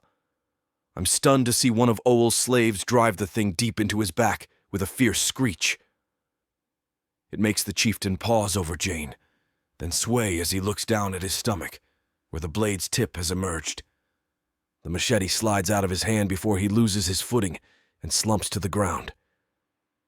I can't be bothered to smile as my soldiers flood out of the building to keep Jane safe. There is relief when I pivot to face my uncle, but he must have been feigning at weakness because he's there, driving his sword into my side. Pain explodes, chasing up my spine and making my knees nearly give out. That treacherous grin of his is all I can see, but I won't allow him to win. I take a ragged breath and grip his sword, dragging myself forward on his blade. Owal's eyes widen. I've killed you, he says, trying to rend himself free of me. You're dead. You just don't know it yet. I let the pain bloom through me, dragging further onto that sharp point. I'm doing irreparable damage, but once this bastard dies, Jane will be safe. If I'm dead, I manage to growl, then I'm taking you with me, Uncle. It's Hariel's blade in my hand that comes down on Owl's head, cleaving his skull in two. I see the fleshy gray matter before blood oozes down his face, and his eyes finally go vacant. I grin even as I hear Urok's frantic voice. We need a healer! And that's when everything goes black. Chapter 28. Jane. I watch Jiwal's shallow breathing as he sleeps. The healer has done all they can, and it's up to him now. I refuse to close my eyes for fear that he would pass sometime during the night. But he's still with us. The deepening bruises over his body is nothing compared to the deep wound Owl inflicted shortly before he was killed. After that, the fighting had ceased altogether. Hariel's men and those that stayed loyal to Owl tucked tail and ran, if they weren't already captured by the raging storm. They're still waiting for a verdict from Jiwal, but he's in no condition to mete it out. I've stayed by him, squeezing his limp hand in mine all night. Now that Owl is gone, the convenience of our arrangement is annulled. but I stay because I can't bear to leave him alone in his condition. Despite Hiriel, despite Owel, there was something blooming between us. I can feel it still, constricting around my heart and squeezing when I think we're going to lose him. Jiwal is not just mine, though. He belongs to his clan. They don't let me forget it. Gifts and well-wishes are brought to the house, which has become overrun with flowers and food. His friends have come to check in on him, offering quiet looks filled with sorrow. Some don't think he's going to make it. I can't bear to entertain such thoughts. When he shifts from his dead sleep, my heart leaps. His lashes flutter before his eyes open, staring blankly at the ceiling, then sliding to me. They soften. Jane, comes his first word in over a day. Tears sting my eyes. I can't help but beam. He reaches for me, wincing at the effort, but his hand envelops my cheek. His thumb traces the line of my cheek in an endearing gesture. It is a pleasure to wake to your beautiful face. I cup his hand, cherishing this. Jiwal. He looks me over from his supine position. Are you okay after what happened? I laugh miserably. How can you ask that when you were almost killed? Because, he says with a tired grin, I did it to protect you. That's when he tries to rise, even though the movement obviously causes him great pain. I sit up and try to stop him. Don't get up. He does so anyway, checking the bandages on his wounds before trying to stand. Why? I scramble out of bed and do my best to help him, offering a chiding look. The healer said you shouldn't get out of bed for a week. Your stitches can rip. How long have I been asleep? A night and a day. I put my hand to his battered chest. Please, Jiwal. It's okay, he says, leaning on me for support. This is something I have to do. I bite my lip but say no more, helping him as he emerges from his home. His friends brighten at his presence, crowding him with questions and good tidings. When he moves to speak, they hush. Thank you for your concern, he says. I know how hard you fought to make this happen, and finally, after so many years, justice has been served. Owal and Hiriel are dead, but that doesn't mean our troubles are over. We have been at war with the humans and with one another for far too long. But why? There's no need to continue these pointless struggles when there can be enough for everyone. I challenged my uncle and was victorious, so I guess that makes me the chieftain. Laughter echoes through the small crowd. He dips his head in polite humility. So, as my first decree, I offer amnesty to those who saw fit to put down their weapons during the struggle. I will not rule like they did, as tyrants and bullies, but by the example I wish to see in each of you. We can be better than those that came before us. Let's be better, together. Their applause is small at first, rising in enthusiasm as Jiwal glances down at me and smiles. I rest my head against his good shoulder and murmur, Were you rehearsing that while you slept? Jiwal plants a kiss on my crown. It simply needed to be said. The next week passes in a blur of activity. Each day Jiwal gets stronger and stronger until he can work alongside his clanmates without my support. I still keep a firm eye on him, afraid he's going to collapse at any moment, but even the healer assures me that he's going to be okay. He's taken everything on his shoulders, from the biggest decisions to the smallest problems. I worry that the responsibilities will overwhelm him, but he seems fit to the task. He never complains, and goes out of his way to be present for the clan. I'm a little jealous sometimes. I wonder why I stick around when his whole world has fallen perfectly into place. Horan and I owe nothing to the Raging Storm clan, and even Jiwal assures me that we are free. But how can I leave when Horan is so enamoured by Jiwal? I am too, if I'm being honest with myself. Jiwal has said nothing of our matehood since the battle. I wonder if he means to say we are free from him. It is a question that weighs on me in the quiet hours of the night. He is still entirely the gentleman I fell in love with, But if he does not want us here, he only needs to say so.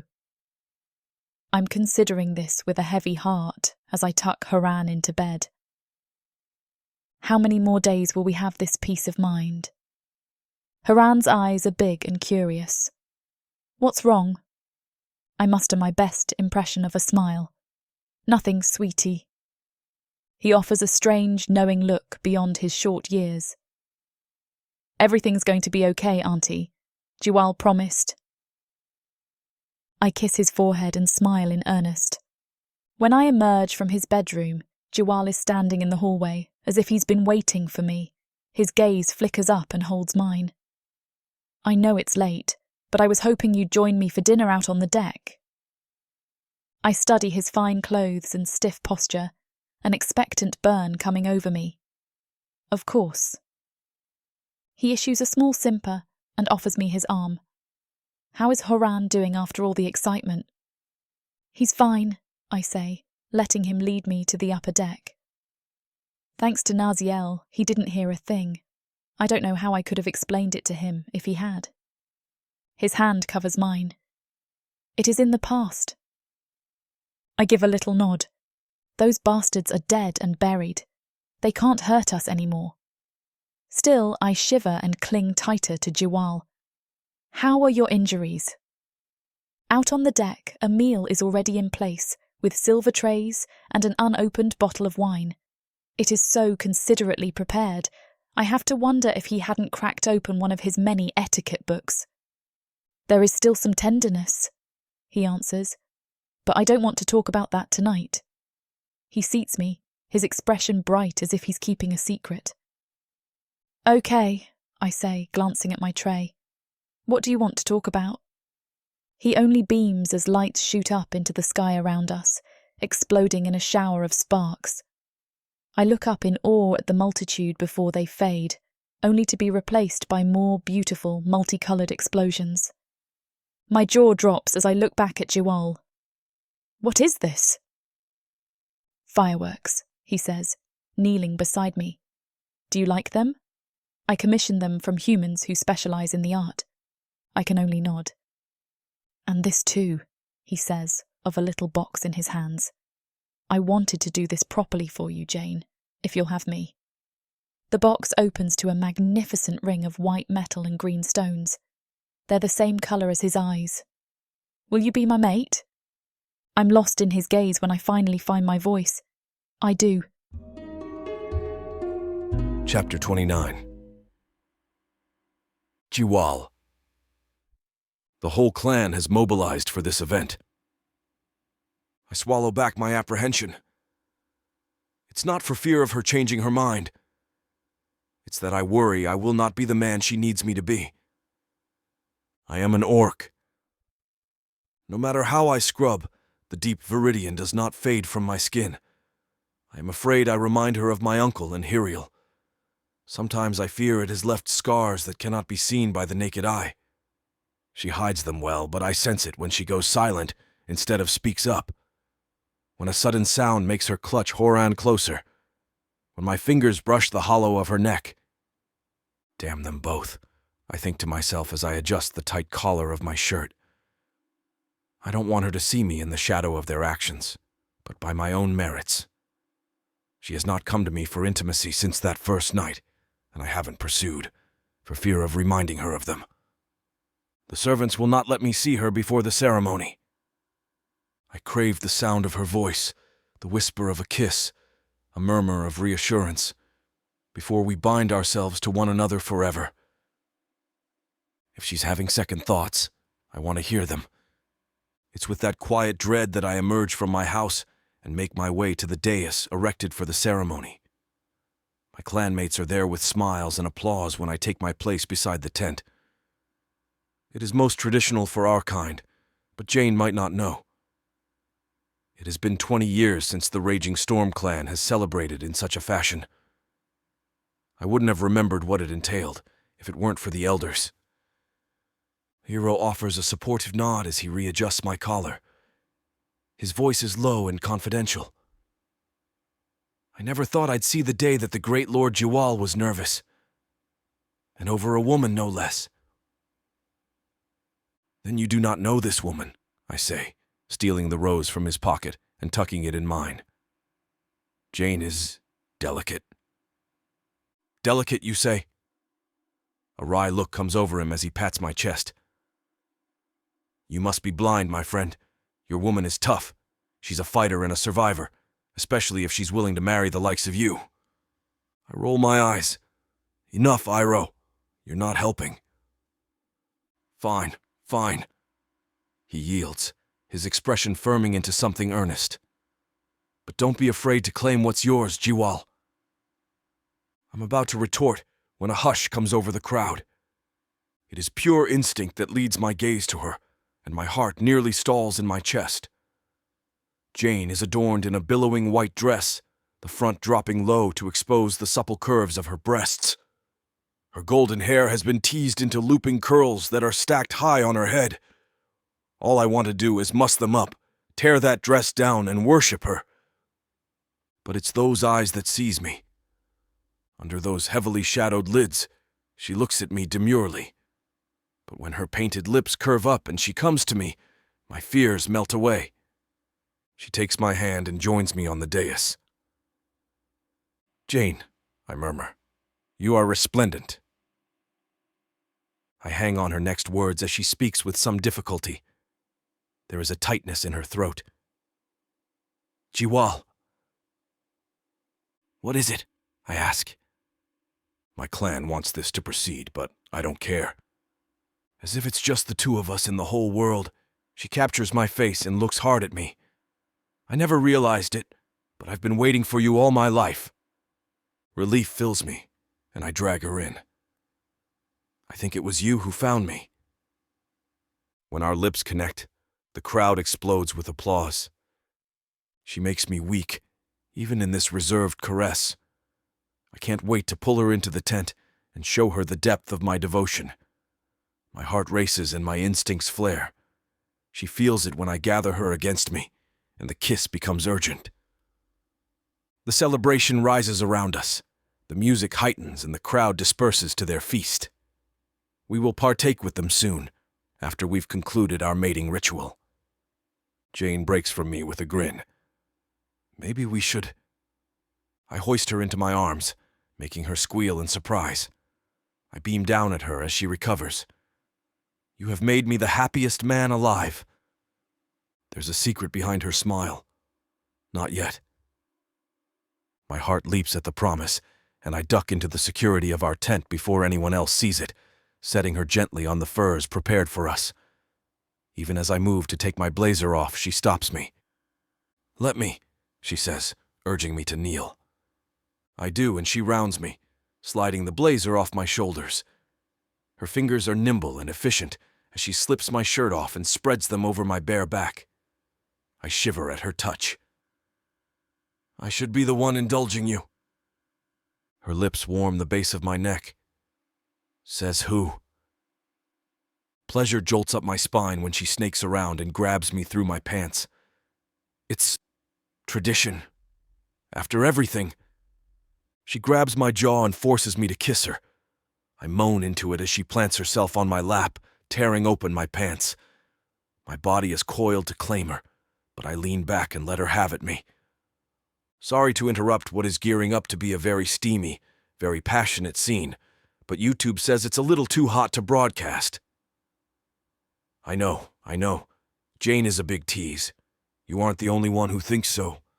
The good news is that we can all be released when you go to worldsofprotheka.com and get your hands on the unabridged version of this audiobook, where I give Jane exactly what she's pining for. Use code YouTube30 to get a 30% discount on all digital products, including other unabridged, uncensored audiobooks like this one. Don't wait too long. I don't know how much more of this teasing I can take. Chapter 30. Jane. The healer visits me early, at my request. I have to be certain before I tell Jiwal, or it will let him down. He has been through so much in his life, I don't want him to suffer on my behalf. The healer gives me his verdict behind closed doors, then gathers his things and leaves. A rainbow of emotions flow through me, but I hold it all inside. I send Horan off to play at his new friend's house. He's grown accustomed to the independence of being the chieftain's ward, and I couldn't be prouder of the strides he's made these last few months. But I wonder how the news will affect him too. It affects all of us. I'm humming with anticipation when I find Jiwal tending to his horses. His sleeves are rolled up to his elbows as he tends to the herd. There's a serene look on his face when he spots me. He seems to be exactly where he belongs. Jane, good morning. I thought you'd be at the meeting hall already. He pats his grey mare's rump, then breaks from the herd and leans against the fence. I always like to check on them before I go. He looks me over as if he can see the weight of the secret I carry. Is there something you want to talk about? A soft laugh escapes me. I couldn't hide anything from you if I wanted to. What's on your mind? His eyes simmer, as if it's the first time he's ever seen me. Don't tell me Horan's gotten into trouble with Urok again. No, I say, trying to conceal a smile. It's nothing like that. Actually, I sent him away for the morning. I wanted to talk with you inside. Well then, by all means, he says, slipping through the gate and offering me his arm. Where would the lady like to speak with me? Not you too, I groan in jest. Jiwal's subordinates had come up with the ridiculous notion of calling me Lady Jane, like one of those silly novels Jiwal keeps on his shelves. But it's all in good fun. I hope I'm not interrupting anything. Not at all. He embraces me gently, leading me up to our bedroom. I have all the time in the world for my mate. I'll hold you to it, I say as he shuts the door. Jiwal turns around and comes to me, catching my shoulders in a supportive squeeze. What's wrong? You always have that look on your face when something's wrong. I pout, mocking at offence. What look? He doesn't bite, cocking an eyebrow at me. It's not wrong, exactly. I sober my expression and take a steadying breath. I had the healer come over to be certain. A week ago, I started getting sick. His confusion blooms into realisation, but he lets me continue. I didn't think anything of it at first, but it was so persistent, and it didn't get better like a simple illness. I just wanted to check and be sure we weren't, but we are, Jiwal. We're pregnant. I swelter as he looks me over, speechless. Stop looking at me like that, I say on a hot breath. There's a gleam in his green eyes. It's verified. I nod and touch my stomach. It's only been a month or so, but yeah. He kisses me, carefully at first, then his passion grows. I laugh as he claims my mouth, burning me with his insistence. When he finally breaks away, my lips are raw. I'm going to be a father, he whispers, his touch trailing down to the hollow of my stomach. And I thought you couldn't bring me any more joy. I clasp his hand against my stomach. I could say I tried, but... He chuckles. We could try again. Huh. I redden as he caresses my face, tangling his fingers in my hair. I'm glad I sent Horan away. His tusks graze my burning neck, then he trails down, leaving little kisses on the soft skin of my shoulder. I yield to him, my breath growing ragged as he slips my shirt off, then kneels in front of me. He strokes my flat stomach with reverence. For the first time, tears glaze his eyes. He blinks them away before they well. You have no idea how happy this makes me, Jane. Jiwal kisses my stomach, then down to my most sensitive place, which you can read about in the unabridged version of this audiobook, since it's just too passionate for YouTube to handle. To listen to all of the dirty details without interruption, go to worldsofprotheka.com and get a 30% discount on all digital products with the code YouTube30. Now, should we get back to our happily ever after? When his body relaxes, I fall against his hot chest, ready for a long nap. He kisses my crown and holds me. Thank you, Jane. I can barely find the energy to speak. For what? Everything.